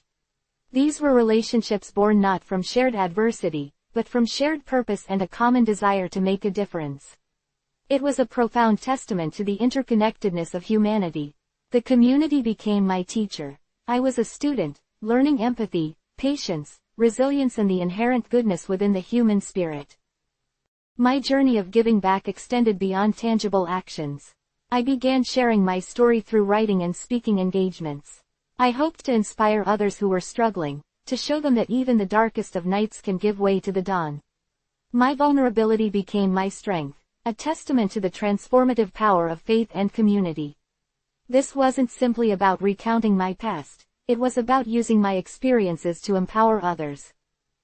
This public sharing wasn't without its challenges. Vulnerability is exposing, and it felt deeply personal. Yet, the outpouring of support, the shared experiences, the encouragement, these affirmed the importance of being open and honest about my journey.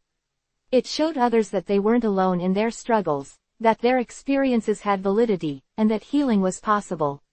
I became a conduit for hope, and in turn, this action reinforced my own journey of healing and recovery.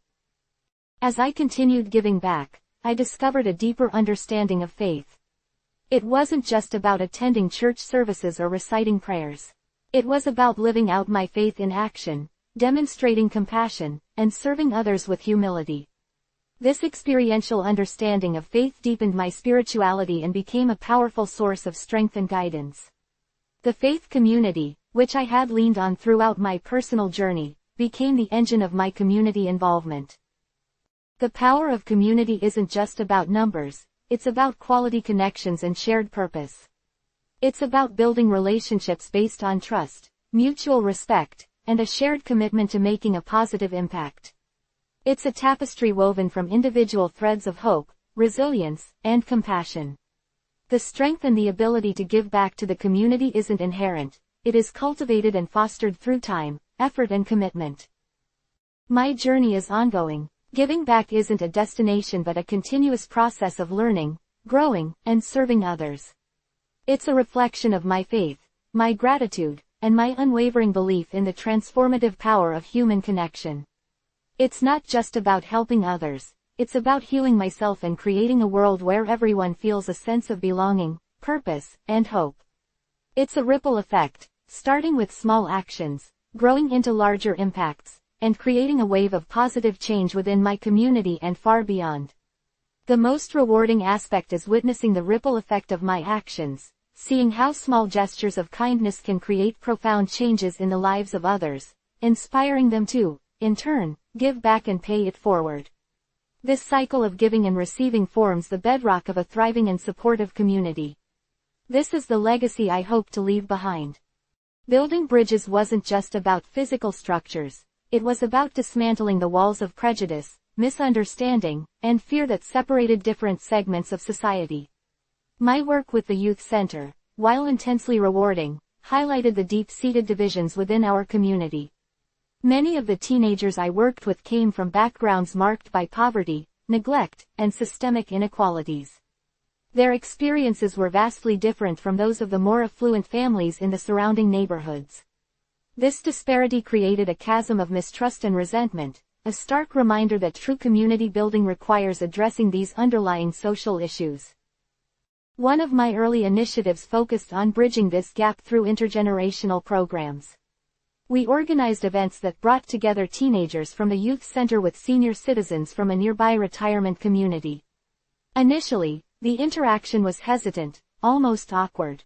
The teenagers, accustomed to a world of instant gratification and digital communication, found it challenging to connect with the seniors, whose lives were rooted in a different era. Similarly, the seniors, accustomed to a slower pace of life and traditional communication styles, were initially wary of the teenagers' energy and technology-driven world. However, as the programs progressed, a remarkable transformation occurred. The teenagers learned the value of patience, empathy, and listening. They discovered a wealth of knowledge and wisdom from the seniors' life experiences, stories filled with resilience, perseverance, and the importance of building lasting relationships. The seniors, in turn, were energized by the teenagers' enthusiasm and openness, their perspectives broadened by a generation immersed in a rapidly evolving technological landscape. Through shared activities, such as gardening, storytelling, and cooking, they discovered common ground and mutual respect. One particularly moving experience involved a group of teenagers helping the seniors create a community garden. The seniors shared their gardening expertise, passing on their knowledge of planting, nurturing, and harvesting.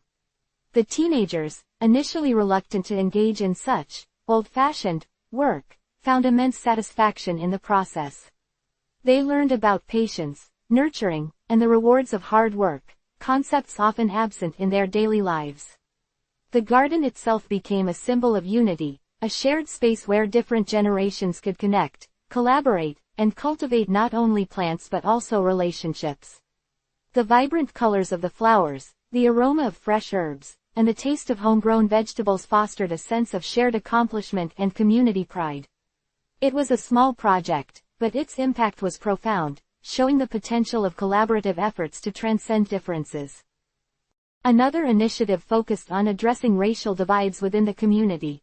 Our city was marked by a history of segregation and systemic racism, leaving a legacy of mistrust and inequality. To counteract this, we organized a series of community dialogues, bringing together people of different racial backgrounds to share their experiences, perspectives, and concerns. These discussions were often uncomfortable, raw, and emotionally charged. But within the safe space we created, participants found the courage to speak their truths, to acknowledge the injustices of the past, and to work towards a more equitable future. It wasn't easy. There were heated debates, moments of tension, and disagreements.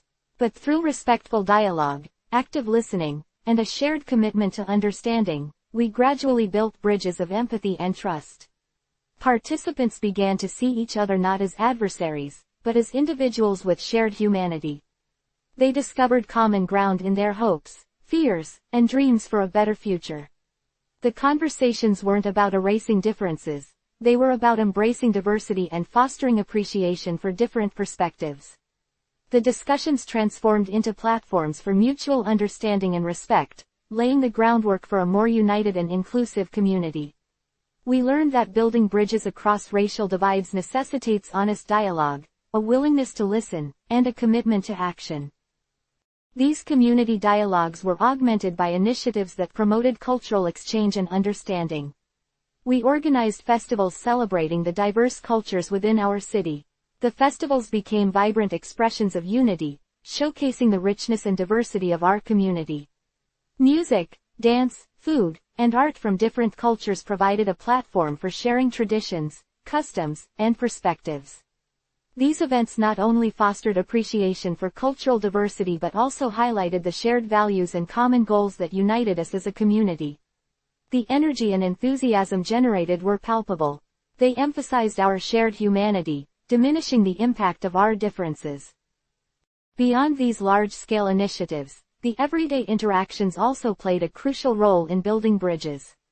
I encourage the teenagers at the youth center to engage in service projects within their own neighborhoods, interacting with their neighbors, regardless of their background or beliefs.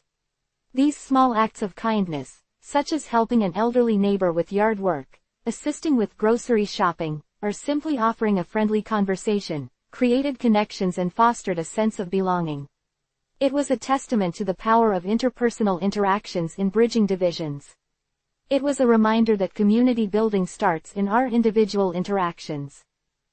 Building bridges is a continuous process, a journey that requires patience, perseverance, and an unwavering commitment to understanding and empathy. It's about acknowledging differences, celebrating diversity, and fostering a sense of belonging for everyone. It's about challenging stereotypes, confronting prejudices, and creating a space where people from all walks of life can connect, collaborate, and work towards a common goal. It's not always easy. It requires courage, vulnerability, and a willingness to engage in difficult conversations.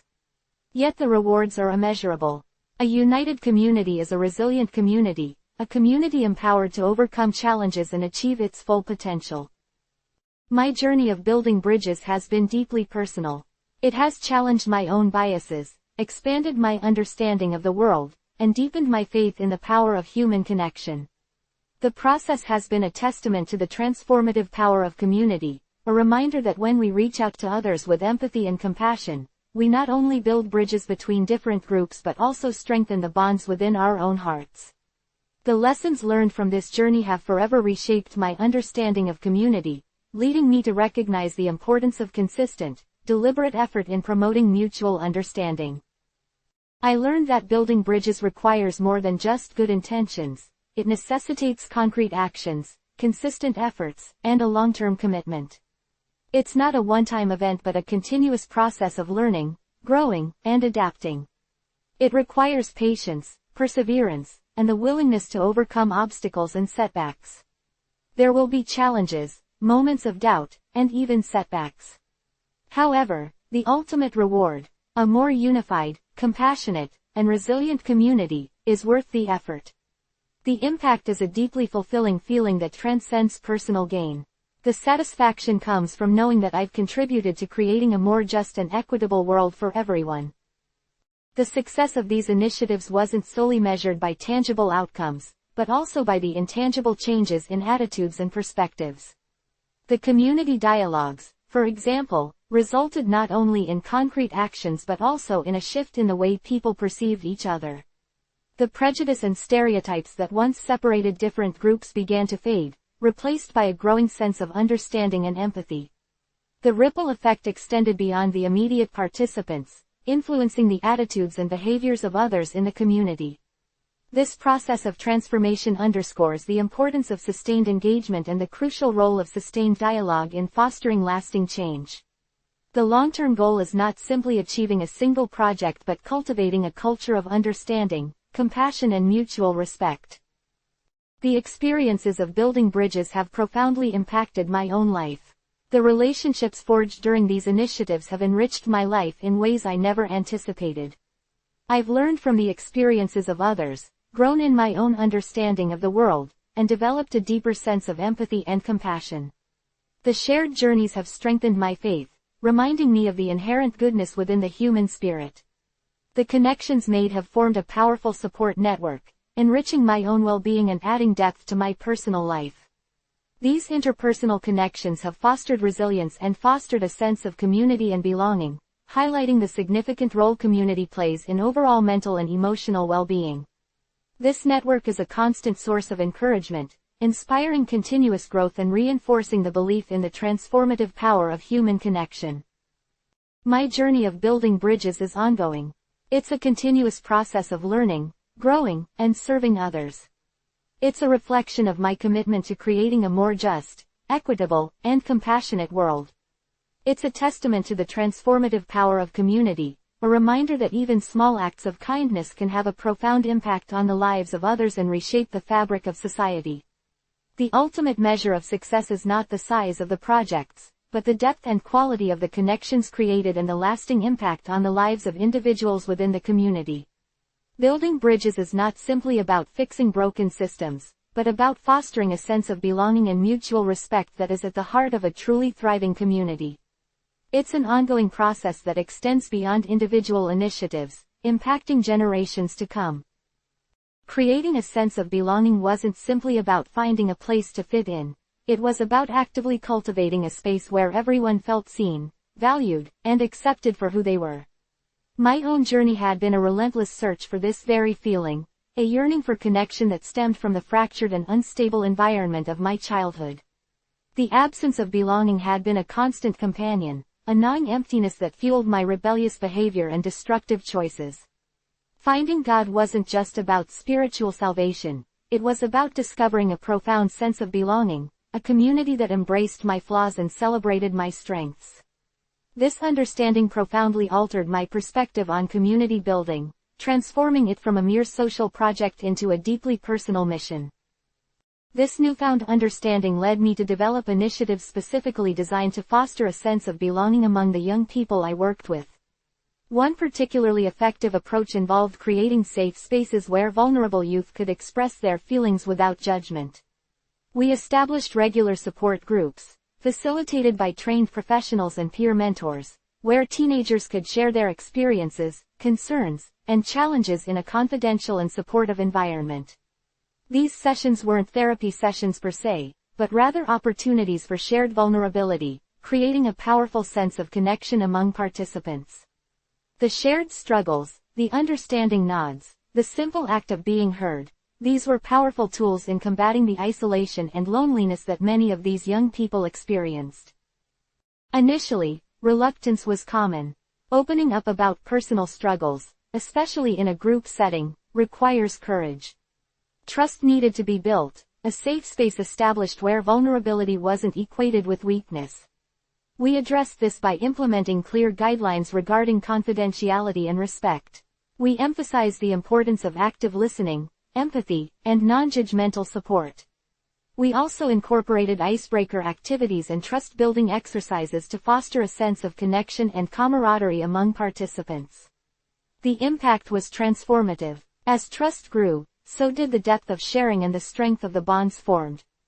These groups became havens, offering support, understanding and, most importantly, a sense of belonging that transcended the challenges of their everyday lives.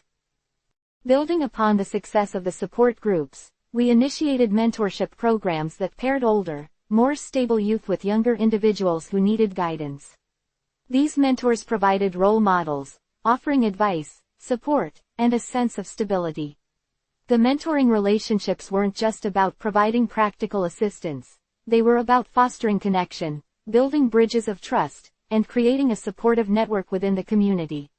For many of the younger youth, the mentors became surrogate family members, offering unconditional love, acceptance and guidance. The older youth benefited as well. The responsibility instilled a sense of purpose and fulfillment, solidifying their own sense of belonging within the community.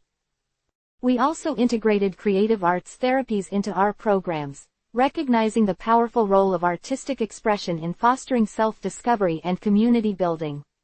Through music, drama, painting, and other creative mediums, teenagers could explore their emotions, express their experiences, and connect with their peers in a nonverbal way.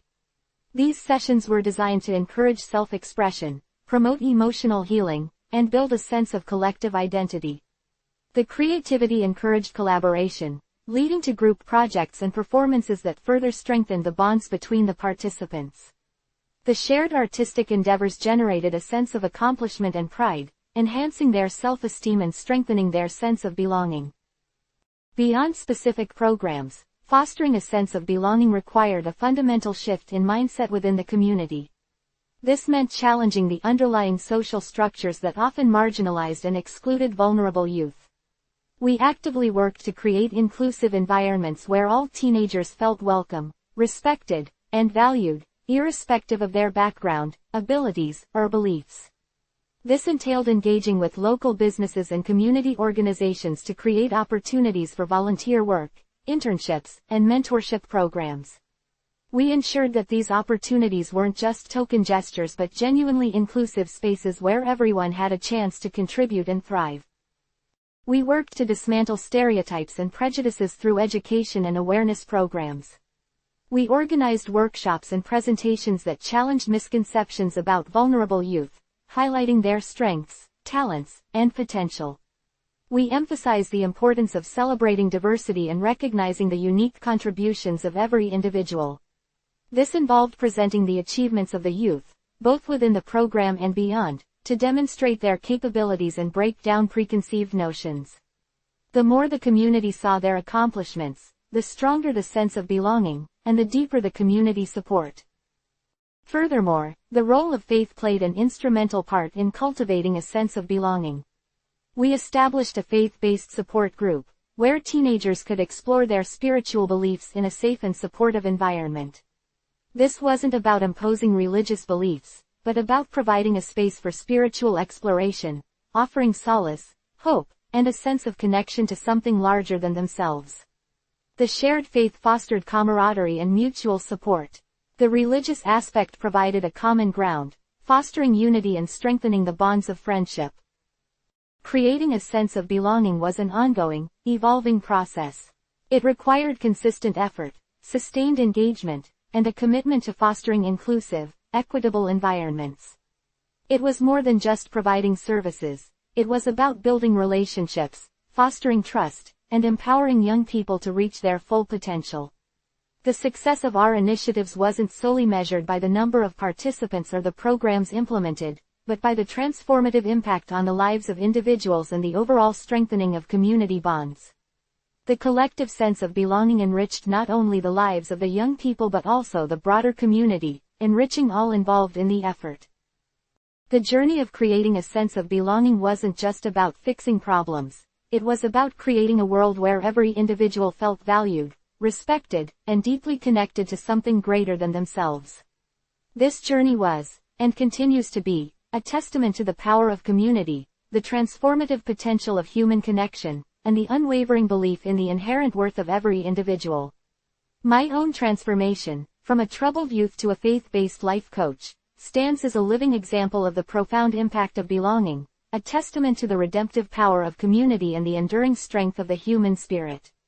The work is ongoing, a perpetual reminder that fostering belonging isn't a destination, but a continuous journey of empathy, understanding, and unwavering commitment.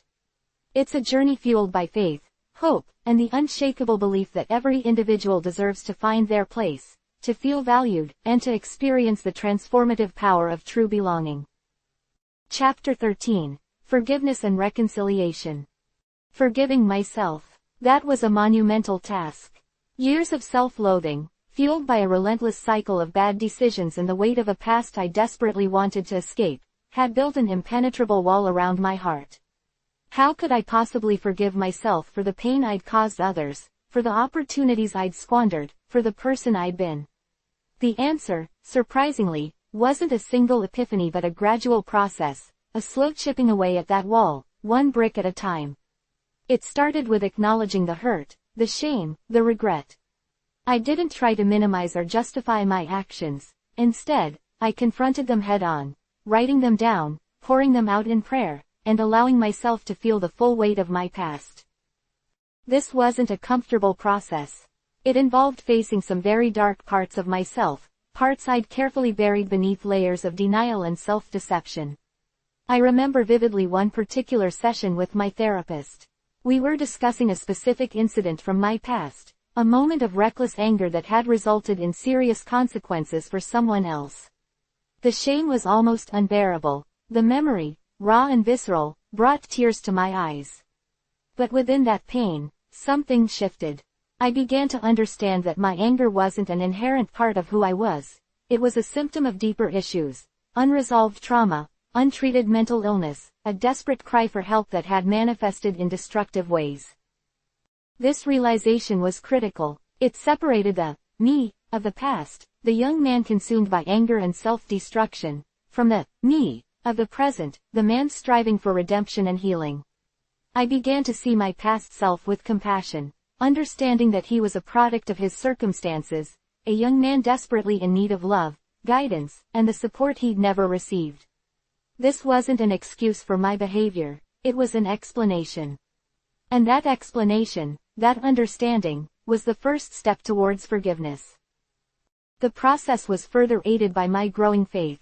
My belief in God's unwavering love and grace provided a powerful counterpoint to the self-condemnation that had haunted me for so long. The Bible speaks repeatedly about forgiveness, not just for others but for ourselves. I found solace in passages that emphasized God's boundless mercy and His capacity to transform even the most hardened hearts. This wasn't about erasing the past, it was about accepting it as part of my story, recognizing its role in shaping the person I am today, and trusting in God's ability to use even my mistakes for good. But forgiveness wasn't simply a matter of intellectual understanding, it involved emotional work, too. I found that practicing self-compassion was crucial. I learned to treat myself with the same kindness and understanding I would offer a friend struggling with similar challenges. This involved speaking to myself with empathy, acknowledging my feelings without judgment, and celebrating my progress, no matter how small. I replaced self-criticism with self-encouragement, focusing on my strengths and celebrating my achievements rather than dwelling on my failures. This involved setting realistic goals, practicing self-care, and celebrating even minor victories along the way. Small steps, small wins, added up to significant progress. Another key element was making amends.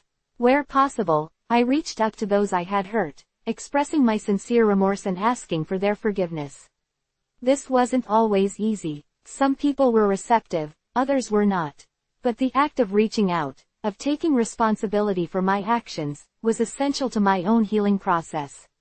It demonstrated a genuine commitment to change and allowed me to begin repairing the damage I had caused. This wasn't about expecting forgiveness, it was about taking responsibility for my actions. It was a demonstration of personal accountability, a tangible expression of my remorse. The journey of self-forgiveness wasn't linear, it was filled with setbacks and moments of doubt. There were days when the weight of my past felt overwhelming, when the old patterns of self-criticism resurfaced. But I learned to approach these moments with patience and self-compassion. I reminded myself that forgiveness is a process, not a destination, and that setbacks are a normal part of the journey. I learned to treat them not as failures, but as opportunities for growth, as chances to reaffirm my commitment to healing and self-acceptance.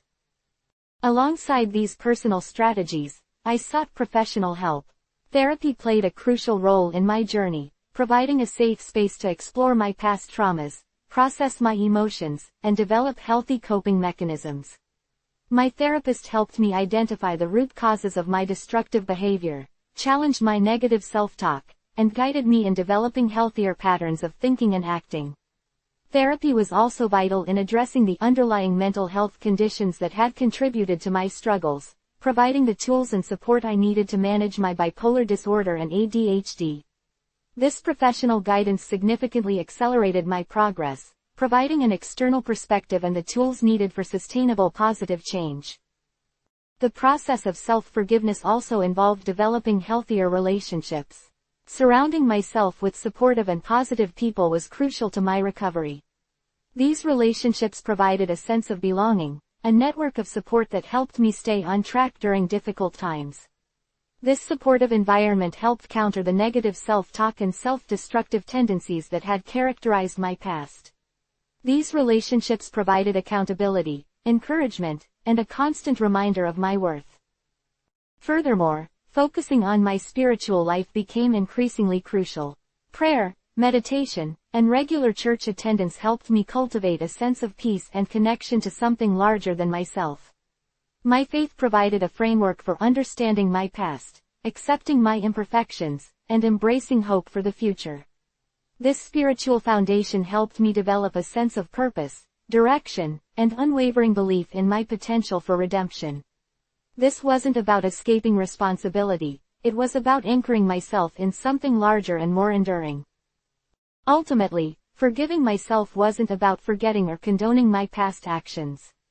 It was about accepting them as part of my story, learning from my mistakes, and choosing to live a different life, a life guided by faith, purpose, and a commitment to making amends.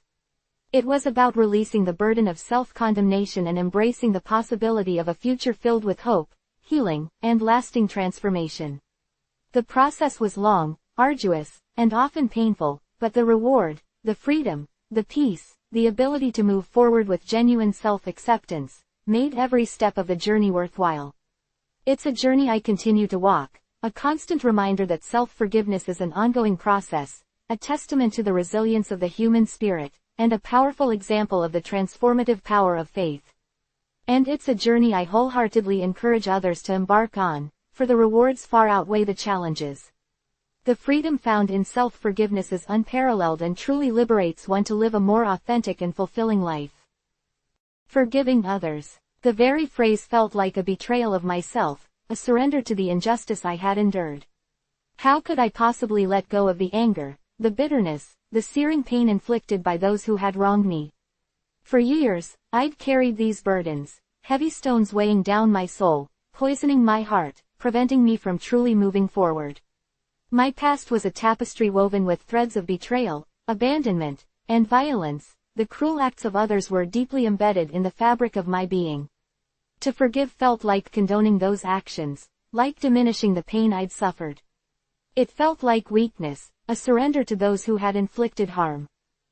But as my journey of self-forgiveness progressed, I began to realize that holding onto resentment wasn't just hurting them, it was crippling me. It was a self-imposed prison, a cage of my own making. The anger, the bitterness, the desire for revenge, they were all consuming me, preventing me from experiencing the peace and freedom I so desperately craved. My therapist helped me understand that forgiveness wasn't about excusing their actions or forgetting the pain they'd caused. It was about releasing myself from the chains of resentment, freeing myself from the burden of carrying their sins. This understanding didn't magically erase the pain, it didn't make the memories disappear. It simply shifted my perspective, allowing me to see the situation from a different angle. Instead of focusing on the hurt they had inflicted, I began to focus on my own healing. Forgiveness, I learned, is primarily an act of self-compassion. It's a choice to prioritize my own well-being, to choose peace over bitterness, healing over anger. This realization didn't come easily. It involved countless hours of prayer, meditation, and soul-searching. It involved confronting the raw emotions that had been buried deep within me for years. One of the most significant obstacles was my tendency towards black and white thinking. I saw the world in terms of good guys and bad guys, victims and perpetrators. This rigid worldview prevented me from seeing the complexities of human behavior, from recognizing the factors that had contributed to the actions of those who had hurt me. Through therapy, I began to understand that people are rarely simply good or bad. They are multifaceted, complex individuals, shaped by their own experiences, traumas, and limitations. This understanding didn't excuse their actions, but it allowed me to view them with a greater degree of compassion, recognizing their own struggles and imperfections. This wasn't about minimizing the harm they had inflicted. It was about accepting the reality of their behavior without allowing it to define me. It was about acknowledging the pain they had caused, validating my own feelings, and then consciously choosing to let go of the resentment that was poisoning my soul. I began to practice empathy, trying to imagine their perspectives, their motivations, even their pain. This wasn't about condoning their actions, it was about understanding the factors that might have contributed to them, realizing that often, even the most hurtful acts stem from a place of pain, fear, or ignorance.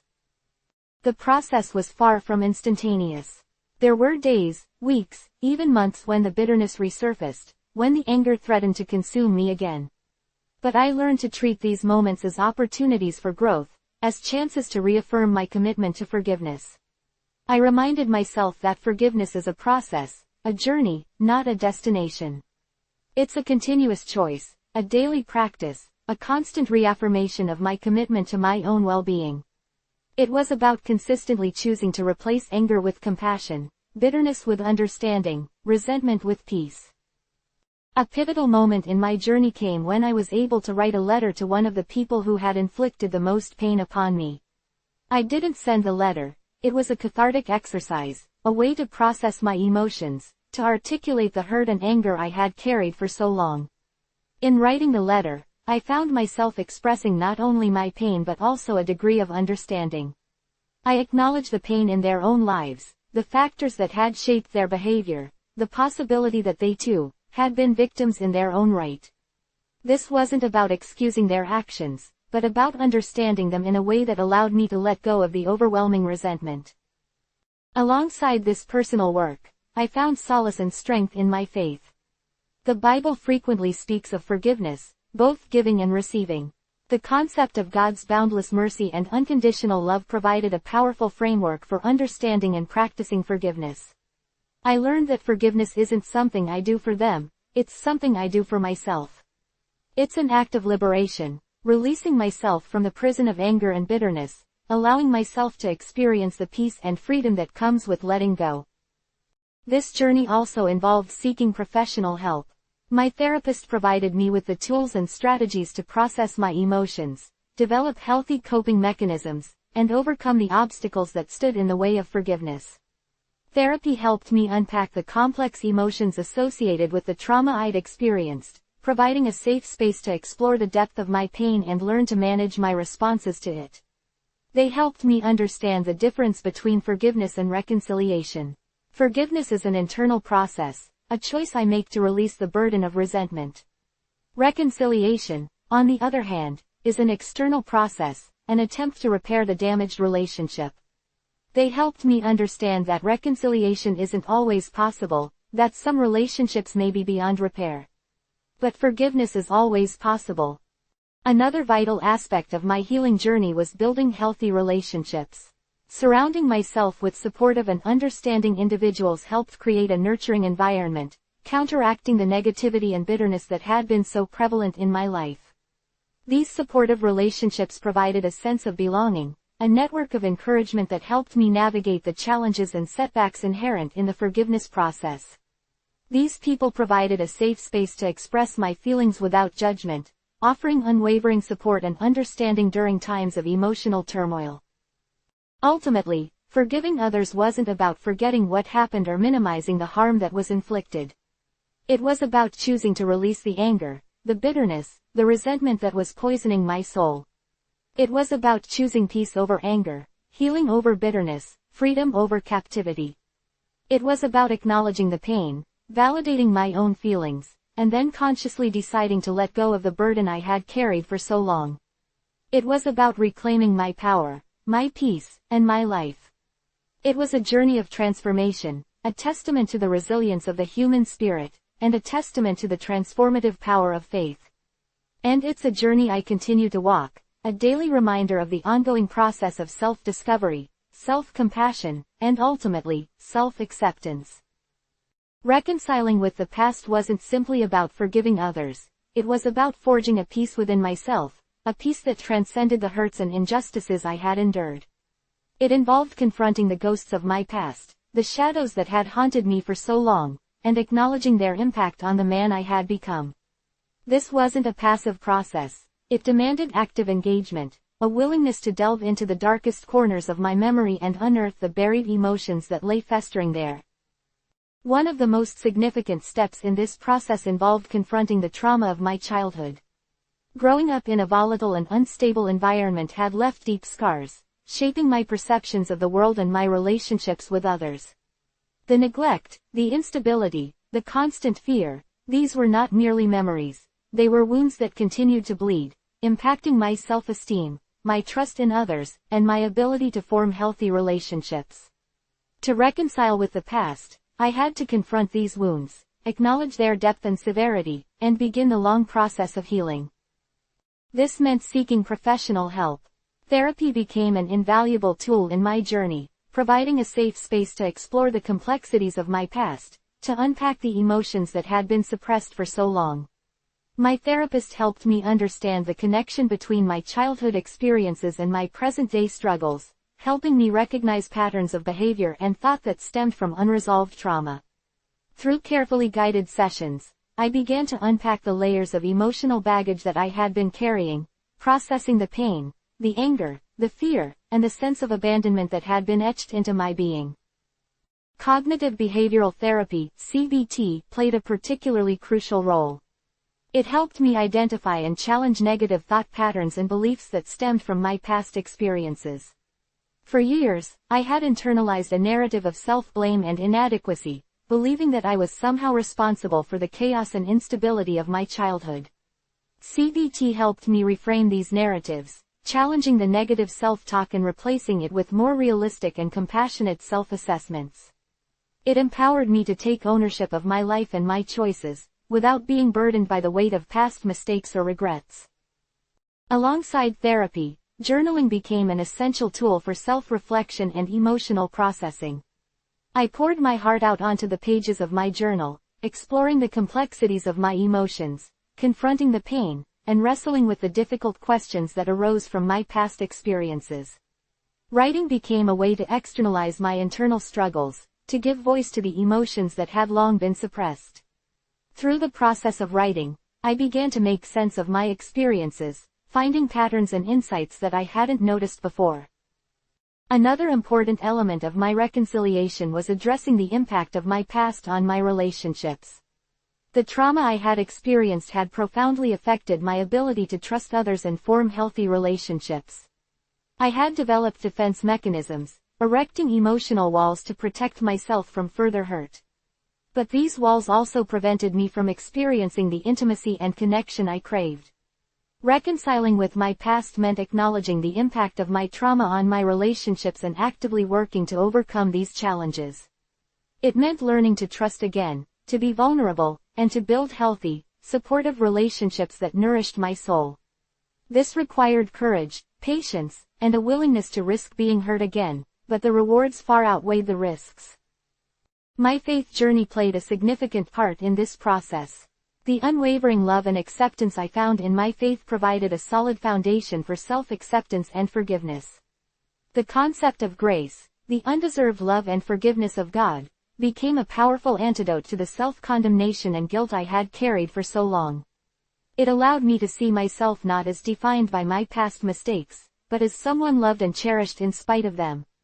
This understanding was instrumental in allowing me to let go of the self-imposed chains of guilt and self-recrimination that had bound me for so long. I started to view my past not as a burden to be carried, but as a source of wisdom and growth. The challenges I had overcome, the hardships I had endured, had shaped me into the person I am today. They had made me resilient, compassionate, and empathetic. Instead of shying away from my past, I began to embrace it as a part of my story, acknowledging its impact while celebrating the strength and perseverance it had instilled within me. This journey of reconciliation wasn't linear. There were setbacks, moments of doubt, and times when the pain resurfaced with unexpected intensity. But each time, I returned to the tools and strategies that had helped me before: therapy, journaling, prayer, and the unwavering support of my community. These resources provided a lifeline, helping me navigate the difficult emotions and reaffirm my commitment to healing and growth. Reconciling with the past involved confronting not only the external traumas but also the internal wounds they had inflicted on my psyche. This included working on my self-esteem, which had been severely damaged by years of instability and insecurity. I embarked on a journey of self-discovery, exploring my strengths and weaknesses, and cultivating self-compassion. I started to practice self-care, prioritizing my physical and emotional well-being. This involved engaging in activities that brought me joy and peace, nurturing my mind, body, and spirit. I discovered the power of mindfulness and meditation, techniques that helped me center myself in the present moment and reduce the overwhelming power of negative thoughts and memories. The process of reconciliation also involved making amends where possible. This wasn't about seeking forgiveness from others. It was about taking responsibility for my actions and making things right, to the extent that it was within my power. This involved acknowledging the pain I had caused others and making genuine efforts to repair the damaged relationships whenever possible. It wasn't always easy, and in some cases, reconciliation wasn't possible. But the act of attempting to make amends was a significant step in my journey towards healing and wholeness. Ultimately, reconciling with my past was an act of self-love and self-acceptance. It was about embracing my entire story, the good, the bad, and the ugly, without letting any single part define me. It was about finding peace with the past, not by erasing it, but by integrating it into my life story, allowing it to shape me without controlling me. It was about acknowledging the wounds, celebrating the scars, and embracing the resilience that had emerged from the crucible of my experiences. It was a long and arduous journey, but one that led me to a place of profound peace, self-acceptance, and a sense of purpose that had eluded me for so long. And it's a journey that continues to this day, a constant reminder of the ongoing process of growth and healing. Forgiveness, as profound and transformative as it was, didn't magically erase the past. The scars remained, etched onto my soul like a roadmap of my journey. But the difference was, they no longer defined me. They were reminders of my strength, my resilience, the battles I'd fought and won. Moving forward wasn't about forgetting. It was about integrating the past into the narrative of my life, allowing it to inform my future without controlling it. It was about choosing hope over despair, optimism over cynicism, and faith over fear. This shift in perspective was gradual, a subtle but significant change that unfolded over time. It began with small acts of self-compassion, moments of self-forgiveness, and a growing recognition of my inherent worth. I started to challenge the negative self-talk that had plagued me for so long, replacing self-deprecating thoughts with affirmations of self-love and acceptance. I learned to treat myself with the same kindness and understanding that I offered others. This involved cultivating a practice of self-care, prioritizing my physical and mental well-being. I began exercising regularly, not just for physical fitness, but as a way to clear my mind, reduce stress, and boost my mood. I discovered the restorative power of nature, spending time outdoors, hiking in the mountains, or simply sitting by the ocean, allowing the beauty of the natural world to soothe my soul. I incorporated mindfulness practices into my daily routine, using meditation and deep breathing exercises to center myself in the present moment, reducing the power of intrusive thoughts and anxieties. Nutrition also played a vital role. I realized the profound connection between my physical and mental health and made conscious choices about what I consumed. I adopted a healthier diet, minimizing processed foods and maximizing nutrient-rich options. This change wasn't just about physical well-being, it was about nurturing my body, treating it with respect and care, a reflection of the self-love I was cultivating. Sleep, often neglected during my darker days, became a priority. Ensuring sufficient rest became crucial for my mental and emotional equilibrium. I established a regular sleep schedule, creating a calming bedtime routine to promote relaxation and restful sleep. The quality of my sleep dramatically impacted my energy levels, mood, and overall sense of well-being. Beyond physical self-care, I sought emotional nourishment. I surrounded myself with positive and supportive individuals who uplifted and encouraged me. I cultivated meaningful relationships, focusing on connections that fostered growth and mutual respect. I joined a support group, sharing my experiences and connecting with others who understood my struggles. This sense of community provided a crucial lifeline, a source of comfort, understanding, and unwavering support during challenging times. My faith continued to be a bedrock of my healing and growth. I deepened my spiritual practice, spending time in prayer and meditation, seeking guidance and strength from a higher power. I engaged in acts of service, volunteering my time and talents to help others. This selfless act provided a sense of purpose and fulfillment, shifting my focus outward and away from my own struggles. It reminded me of the profound impact I could have on the lives of others, fostering a sense of hope and optimism. I also pursued my academic goals with renewed vigor. The completion of my degree in business entrepreneurship from Yield College wasn't just a personal achievement, it was a testament to my resilience, a symbol of my ability to overcome adversity. This accomplishment boosted my confidence and self-esteem, validating my abilities and potential.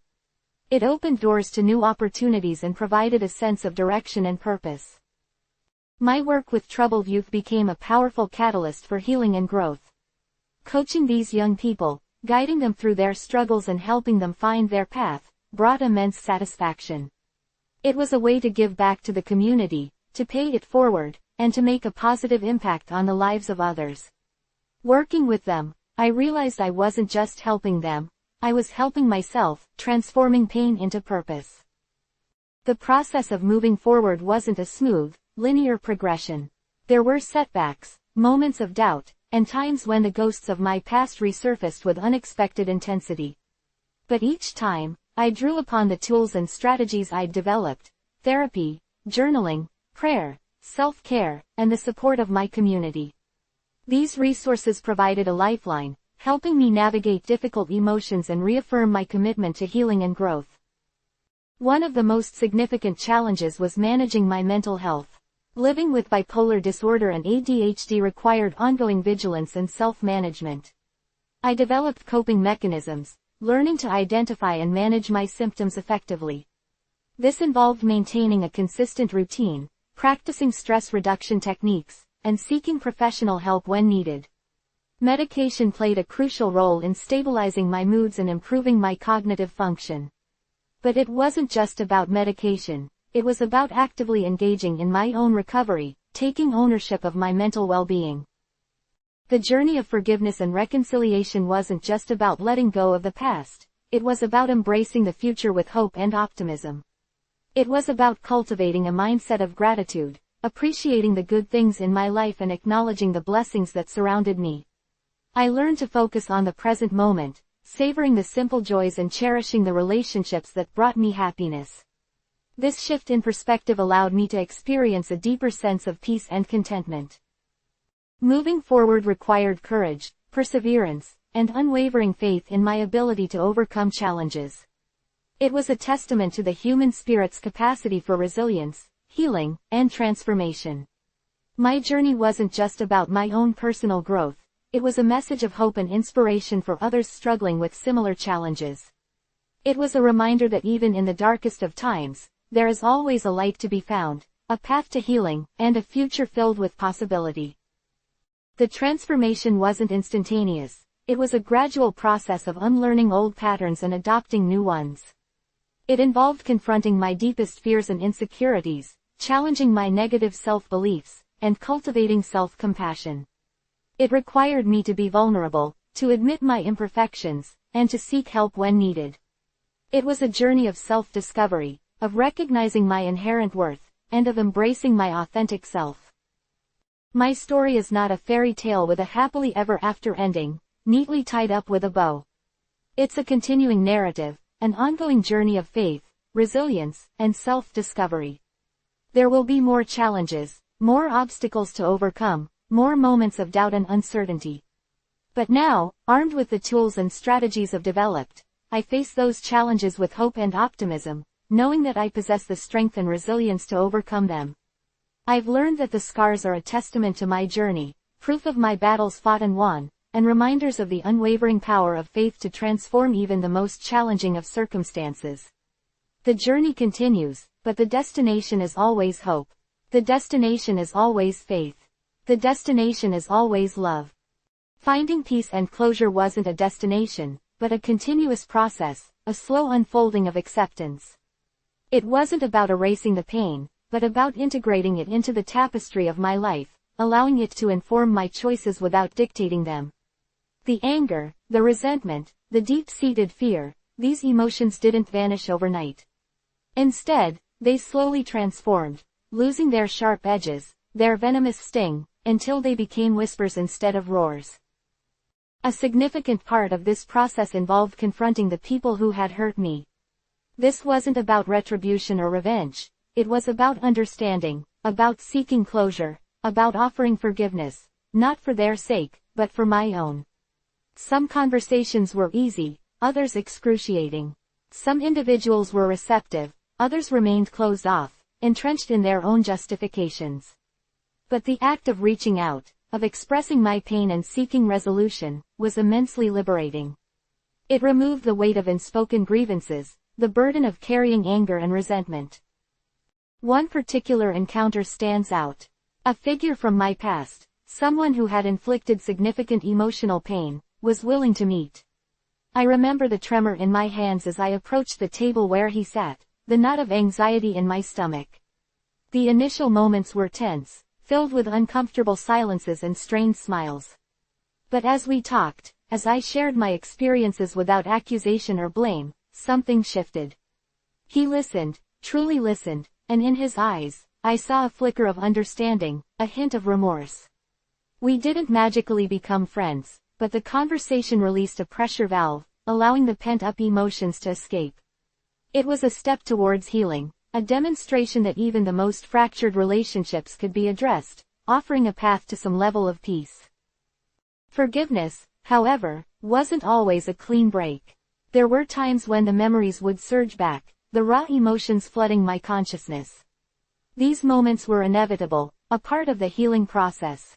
I learned to navigate them with compassion, treating myself with the same kindness I extended to others. Instead of judging myself for experiencing these resurgences of pain, I acknowledged them as natural parts of my healing journey. I treated these moments as a signal to engage in self-care, to prioritize my mental and emotional well-being.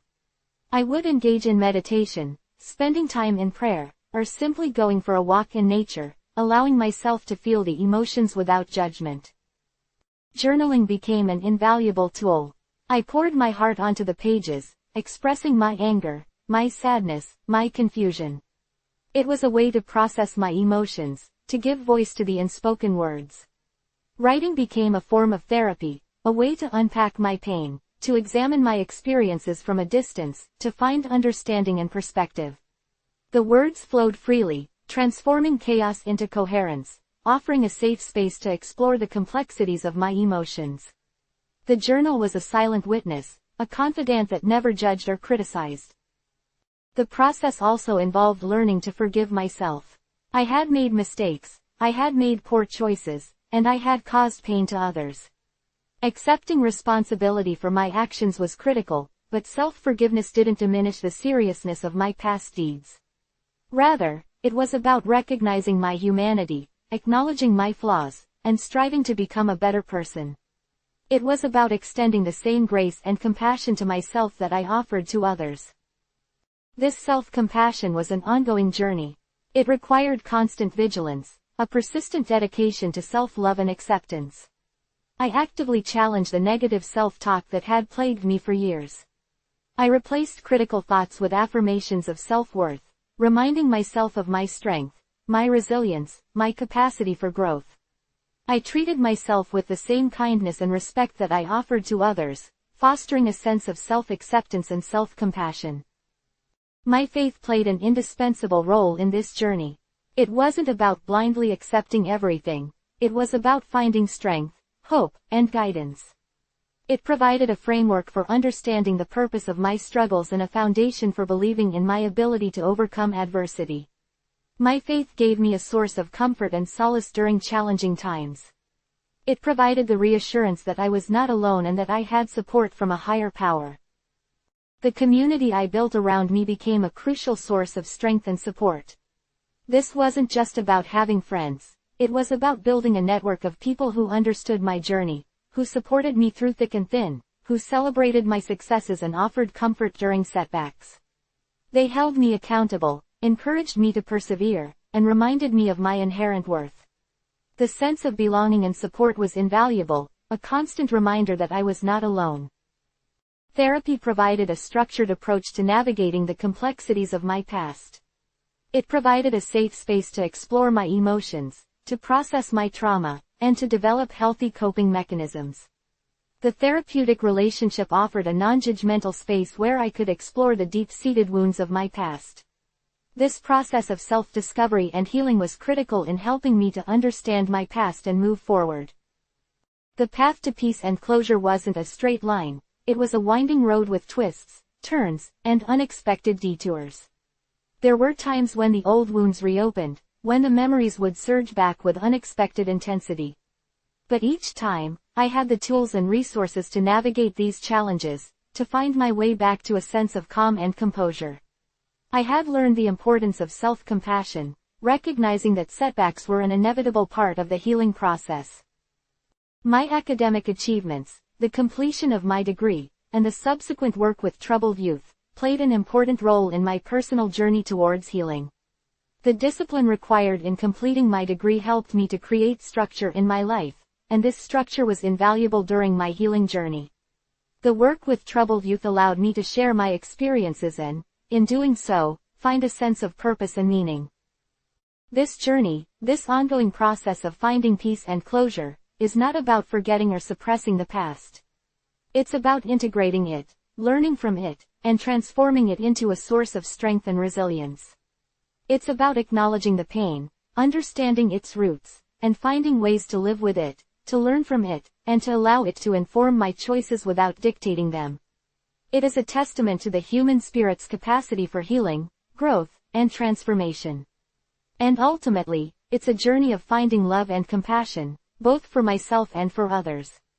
The peace I found wasn't an absence of pain, but a presence of acceptance, a resilience born from overcoming adversity, and a steadfast faith in the enduring power of hope. Chapter 14. Living a Purpose-Driven Life. The journey from the depths of despair to the heights of purpose wasn't a sudden leap. It was a gradual climb, a slow and steady ascent marked by moments of clarity and periods of confusion. Finding my purpose wasn't about a sudden epiphany, a lightning bolt of revelation, but a process of self-discovery, a continuous exploration of my strengths, my passions, and my values. It started with a simple question: what am I good at? What do I enjoy? What makes my heart sing? Initially, the answers were elusive, hidden beneath layers of self-doubt and ingrained negativity. Years of battling mental health struggles, navigating the complexities of a broken home, and facing the harsh realities of the justice system had left me feeling lost and directionless. I possessed a deep-seated belief in my own inadequacy, a conviction that I was inherently flawed, incapable of achieving anything meaningful. But slowly, as I began to heal, as I started to cultivate self-compassion and embrace my faith, the answers began to emerge. I realized I possessed a unique ability to connect with troubled youth. My experiences, though painful, had given me a profound understanding of their struggles. I could relate to their pain, their anger, their sense of alienation. I could speak their language, understand their perspectives, and offer them a sense of hope and possibility. This wasn't a conscious decision, it was an intuitive understanding, a deep-seated calling. It was as if my life experiences, those years of struggle and adversity, had been preparing me for this moment, shaping me into the person I was meant to be. My past wasn't merely a burden to overcome, it was a crucible that forged my purpose. It provided a foundation of empathy and understanding that allowed me to reach out to those most in need. The pain I had endured became the fuel that propelled my mission. This realization transformed my life. It gave meaning to my struggles, a sense of direction in a world that had often felt chaotic and unpredictable. My purpose became more than just a career path. It was a calling, a responsibility, a way to give back to the community that had, in many ways, saved me. This wasn't simply about offering advice or guidance. It was about building relationships, fostering trust, and providing a sense of belonging. I listened intently, understanding their perspectives, their dreams, and their fears. I offered support, encouragement, and, above all, unconditional love. This involved establishing mentorship programs in collaboration with local community centers. We organized group sessions, creating a safe environment for open dialogue, sharing personal experiences, and helping them develop strategies for navigating their difficulties. Each young person faced unique challenges, from family conflict and substance abuse to academic difficulties and peer pressure. We addressed each issue with sensitivity and understanding, adapting our approach to meet their individual needs. The success of these programs wasn't solely defined by academic achievements or reduced criminal activity. True success, I realized, was measured in the gradual changes in attitudes and behaviors. It was evidenced in moments of connection, in the glimmer of hope that shone in their eyes. It was about restoring self-belief in those who had lost their way. I wasn't just coaching them, I was guiding them, nurturing their potential, helping them find their own purpose. In turn, they inspired me. Their courage, resilience, and unwavering spirit fueled my own commitment to this work. Their willingness to open their hearts and share their vulnerabilities was a humbling experience, enriching my own journey and reaffirming my purpose. Alongside this direct work with young people, I found another avenue to fulfill my purpose: content creation. My blog and social media channels became platforms to share my story, to inspire others, and to offer practical strategies for overcoming adversity. I shared my struggles, my triumphs, my moments of doubt and my times of faith. My experience was unique, my journey was unconventional, but it resonated with others, connecting me with a larger community that shared similar struggles and aspirations. The honesty of my narrative was crucial. I wasn't aiming for perfection, I was sharing the reality of my journey, the setbacks, the failures, the moments when I wanted to give up. This authentic approach fostered trust and enabled a deep level of connection with my audience. I demonstrated that failure wasn't the opposite of success, it was a stepping stone on the path to purpose. The vulnerability I shared fostered a sense of solidarity and encouraged others to share their struggles, their pain, their journey towards finding their own purpose. This work, this commitment to guiding others on their paths to self-discovery and purpose, became deeply intertwined with my own healing journey. It served as a potent antidote to my past, a way to channel my experiences into something positive and meaningful. It provided a sense of accomplishment, a feeling of having made a tangible difference in the lives of others. It was a powerful reminder that my struggles were not in vain, that my pain had a purpose. The key to discovering one's purpose, I've learned, lies in self-reflection, in understanding one's values, passions, and strengths. It's about identifying what truly matters, what brings joy, and what ignites a fire within the soul. It's not always a linear process. It often involves experimentation, setbacks, and recalibrations. But the journey itself is essential, as valuable as the destination. It's crucial to embrace failures, to learn from mistakes, and to view setbacks as opportunities for growth and redirection. The path to purpose is rarely straightforward, it's often a winding road, full of twists and turns. But the persistence in searching, the commitment to self-discovery, and the unwavering belief in one's potential are paramount. Discovering my purpose wasn't merely about finding a vocation, it was about finding my identity. It was about understanding my place in the world, my role in the grand tapestry of life. It was about transforming past pain into present purpose, and utilizing the experiences that once defined my limitations to empower and uplift others. It's a continuous journey, one that requires ongoing self-reflection, adaptation, and a commitment to serving others. The process of discovering my purpose involved exploring different avenues.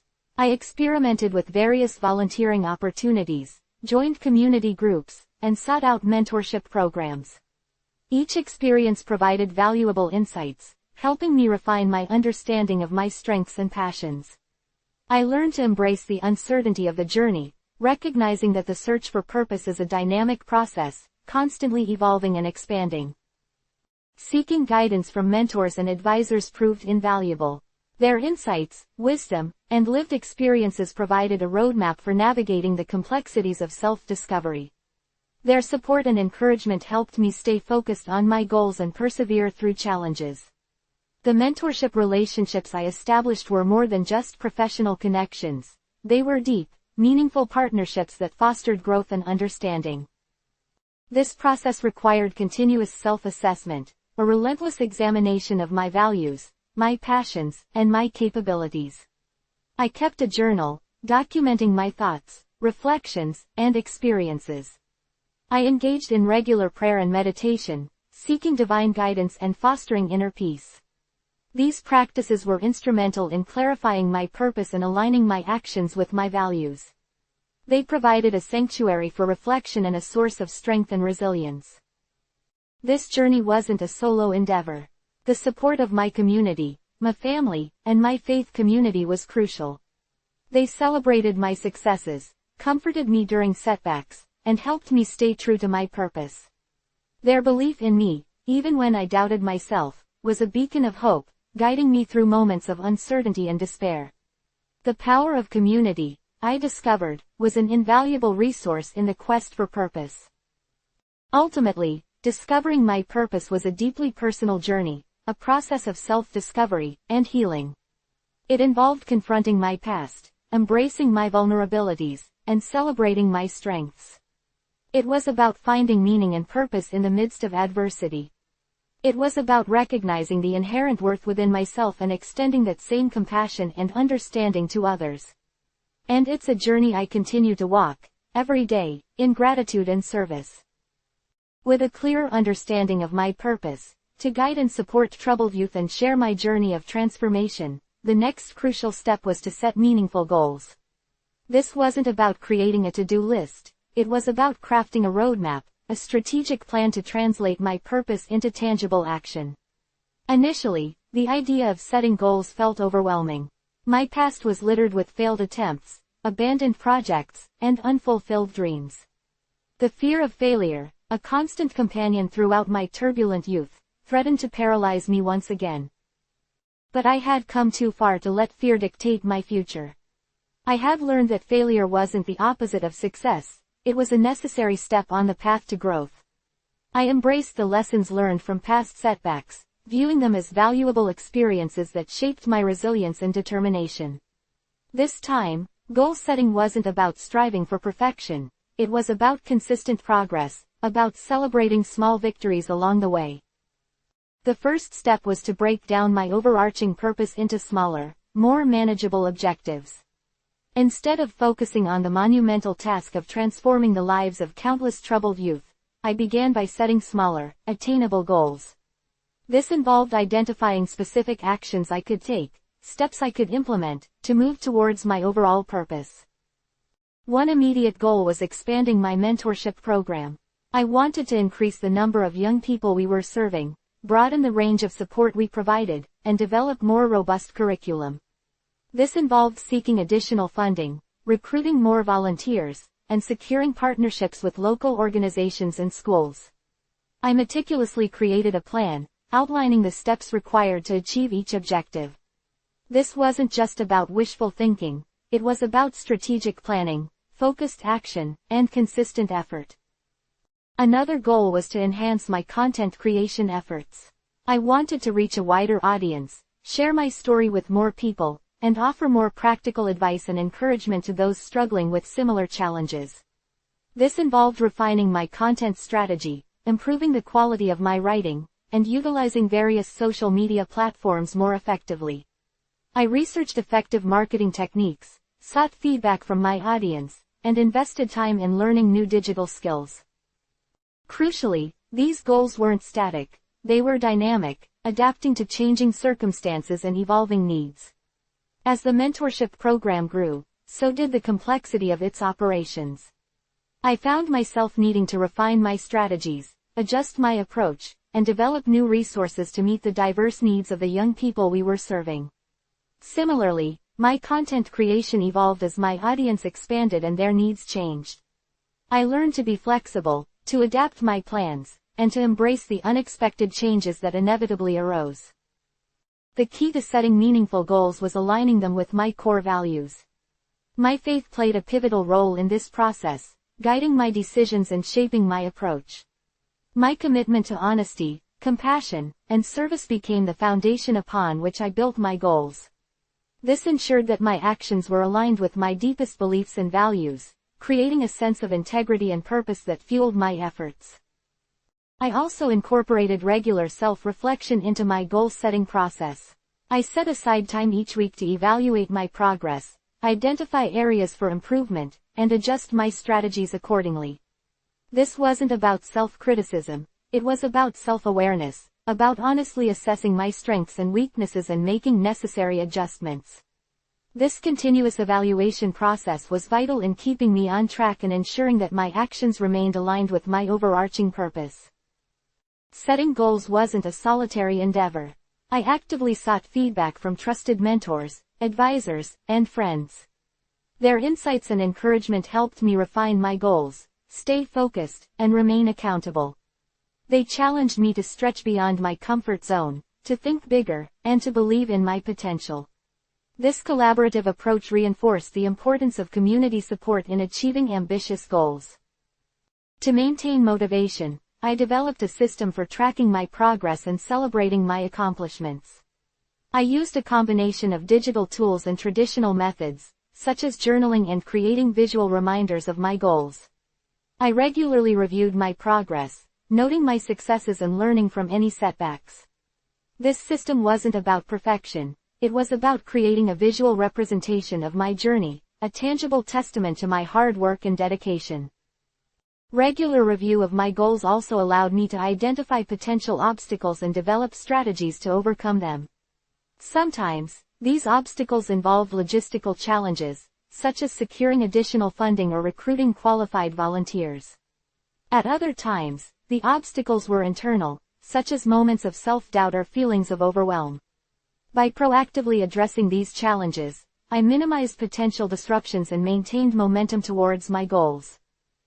The process of setting meaningful goals wasn't about setting unrealistic expectations or striving for perfection. It was about creating a roadmap, a pathway towards my purpose.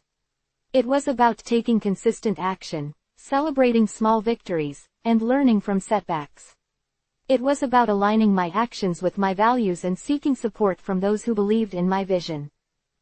It was also about understanding that the journey itself was just as important as the destination.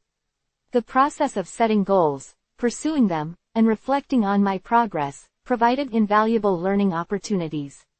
It strengthened my resilience, sharpened my skills, and deepened my understanding of my purpose.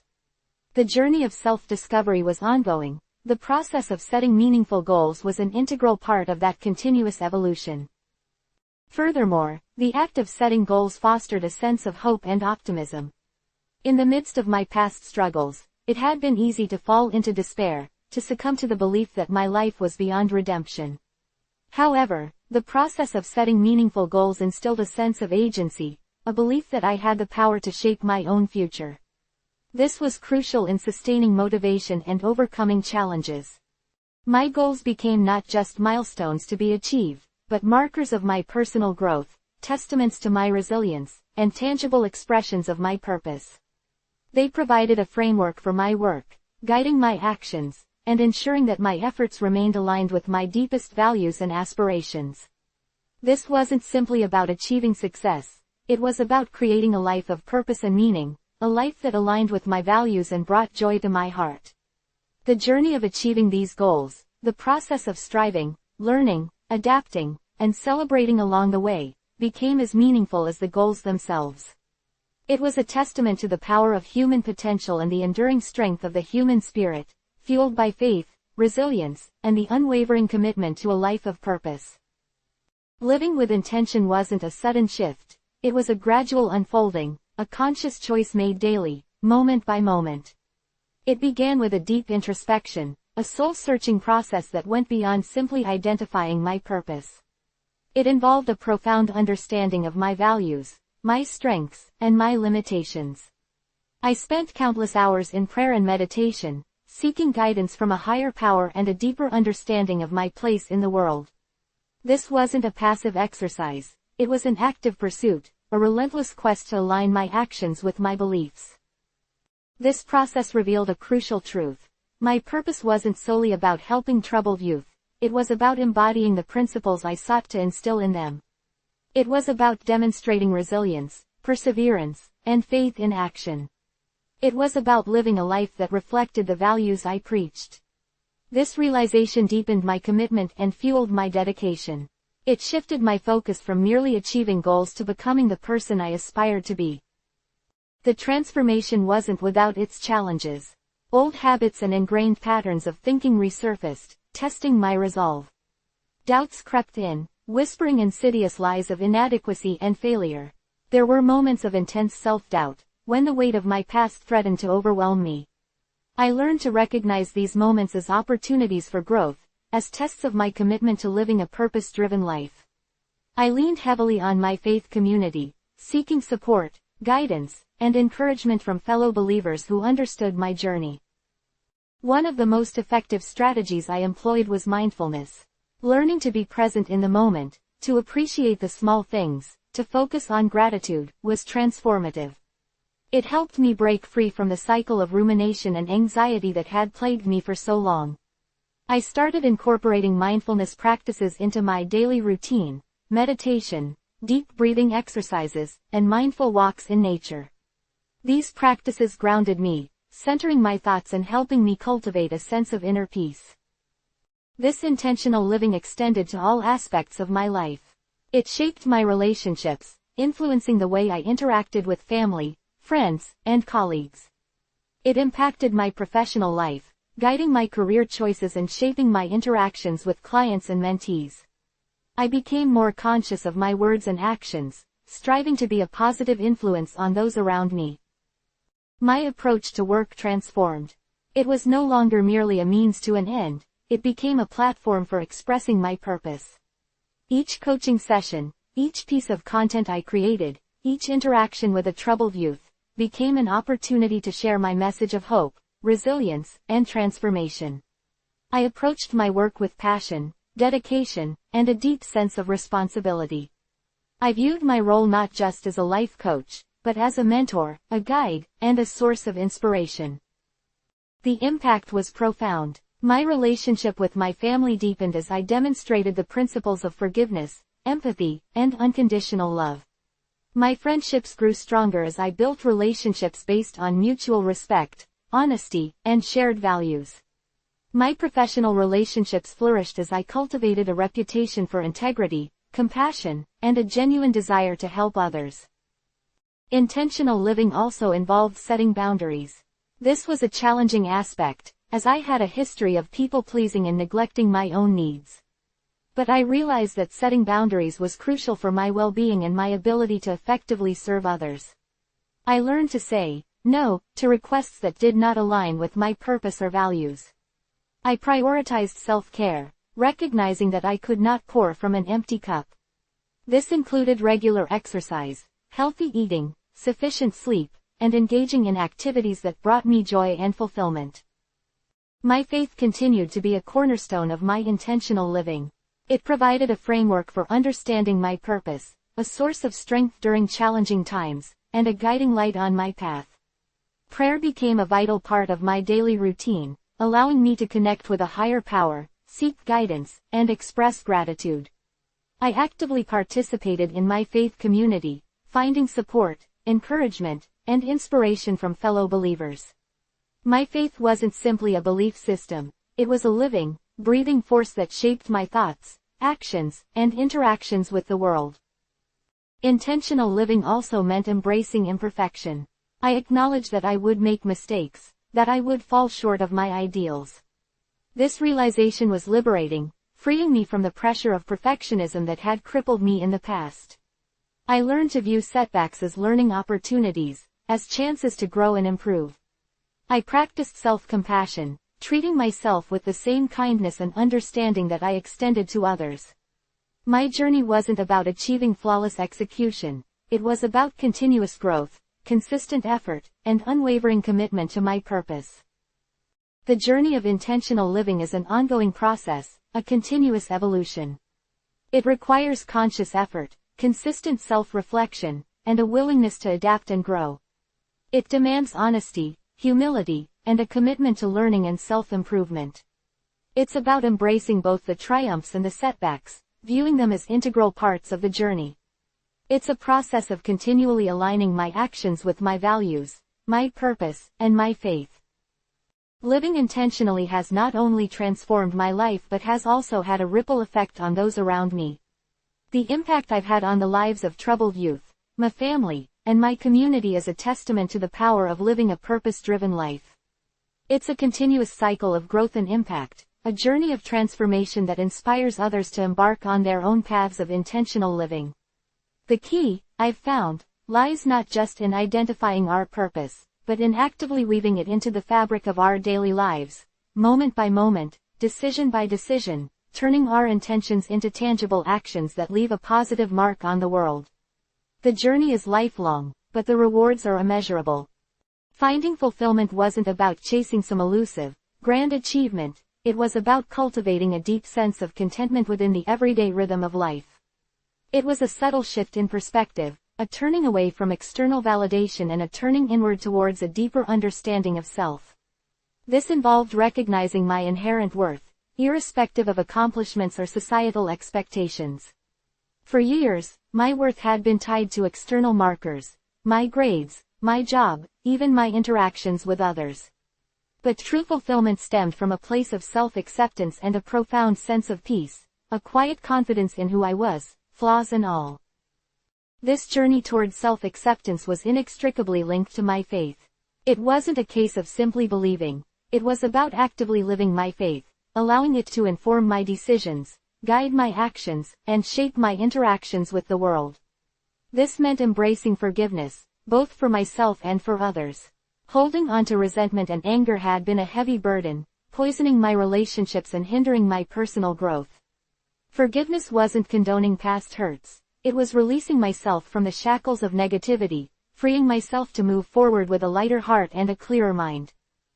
One of the most significant aspects of finding fulfillment involved cultivating gratitude. Focusing on what I had, rather than what I lacked, was a transformative practice. Initially, it felt forced, almost artificial. But as I consciously practiced gratitude, noticing the small blessings in my daily life, it became a natural part of my existence. This involved keeping a gratitude journal, where I recorded moments of appreciation, from a simple cup of coffee to the support of my community. It involved actively noticing the beauty in the world around me, a sunrise, a child's laughter, the kindness of a stranger. This practice fostered a deep sense of appreciation, shifting my focus from what I didn't have to the abundance already present in my life. Beyond gratitude, mindfulness played a crucial role. It wasn't about achieving some state of perfect serenity, it was about being present in the moment, fully engaging with the here and now. This meant paying attention to my senses, feeling the ground beneath my feet, savoring the taste of my food, listening to the sounds around me. It involved letting go of the constant mental chatter, the anxieties about the future and regrets about the past. Mindfulness became a powerful tool for managing stress and anxiety, helping me to ground myself in the present and appreciate the simple beauty of daily life. I incorporated mindfulness practices into my daily routine, starting with 5 minutes of meditation each morning and gradually increasing the duration as my comfort level grew. I found the practice of deep breathing incredibly useful in managing moments of stress and anxiety. Building healthy relationships was also integral to my journey toward fulfillment. This involved recognizing the importance of healthy boundaries, a concept that initially felt foreign to me. I had always been a people pleaser, prioritizing others' needs above my own. But I learned that setting boundaries was not selfish, it was an act of self-respect, an essential component of maintaining my emotional well-being. I learned to say no to requests that depleted my energy or conflicted with my values. This involved clearly and respectfully communicating my limits, and surprisingly, those who valued my friendship understood and respected my boundaries. My relationships with family members underwent a significant transformation. The process of healing from past hurts and forgiving past transgressions was a slow, deliberate process, one that required patience, understanding, and a willingness to work through years of accumulated resentment and misunderstandings. These relationships, once fraught with conflict, became sources of strength, support, and unconditional love. This required active participation in family therapy, which provided a safe space for open communication and the processing of past traumas. My friendships also flourished as I cultivated deeper, more authentic connections. I surrounded myself with people who supported my growth and shared my values. I learned the importance of investing time in nurturing these relationships, engaging in meaningful conversations, and providing genuine support when needed. These friendships became invaluable sources of encouragement, accountability, and unconditional love.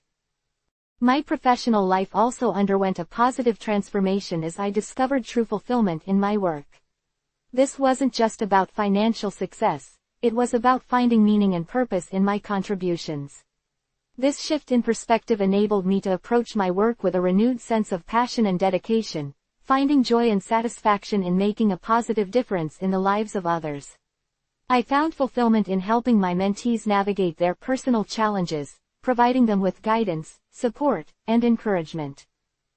Alongside these personal changes, I committed to continuous learning and self-improvement. I pursued further education, honing my skills and expanding my knowledge base. This involved attending workshops, reading books, and engaging in ongoing professional development. This commitment to lifelong learning was crucial for maintaining my enthusiasm and ensuring that I continued to grow both professionally and personally. My spiritual journey was also a key aspect of this transformation. I deepened my connection with God, finding solace, strength, and inspiration in my faith. I actively sought out opportunities for spiritual growth, attending retreats, engaging in prayer, and reading scripture. My faith provided a framework for understanding my purpose in life, a source of strength during challenging times, and a guiding light on my path. This faith wasn't just a passive belief, it was an active practice that permeated all aspects of my life. The journey toward fulfillment is not a destination but a lifelong process. There will be times of doubt, times of uncertainty, and times when I fall short of my ideals. But the key is to embrace imperfection, to learn from setbacks, and to continue moving forward with resilience and hope. The process of finding fulfillment requires self-compassion, a willingness to forgive ourselves for our imperfections, and the courage to continue striving for personal growth, despite the inevitable challenges. It's about consistently aligning our actions with our values, our purpose, and our faith, creating a life that is not only meaningful but also deeply fulfilling. The journey is continuous, but the rewards are immeasurable. The happiness found isn't a fleeting emotion, it's a deep-seated sense of peace and contentment, a quiet confidence that stems from living a life aligned with one's values and purpose. What kind of mark will you leave on the world? This isn't a morbid question, but a profoundly important one. It's about actively shaping your future, not passively drifting through it. We all want to be remembered, but the question is, for what? Will it be for the impact we made, the lives we touched, the positive change we initiated? Or will it be a footnote, a fleeting memory, barely registering on the vast tapestry of human existence? The truth is, the legacy we create isn't something that happens overnight. It's a conscious, deliberate effort, a tapestry woven thread by thread, day by day, year by year. My own journey towards a purposeful life has been a powerful lesson in legacy building. For years, I was lost in a fog of self-destruction. My actions weren't building anything, they were tearing it down. I was focused on instant gratification, short-term gains that ultimately led to long-term pain. The legacy I was inadvertently creating was one of regret, one that left scars on myself and those around me. But through faith and conscious effort, I began to rebuild, to weave a new narrative, a new legacy. This wasn't about suddenly becoming a saint, it was about incremental change, small acts of kindness, daily commitments to self-improvement, and a consistent dedication to serving others. It involved making amends for past mistakes, not to erase them, but to acknowledge them, learn from them, and move forward with integrity. I began to see that my legacy wasn't about a single grand gesture, but the accumulation of countless small actions, the ripple effect of kindness, the cumulative impact of living a life of purpose.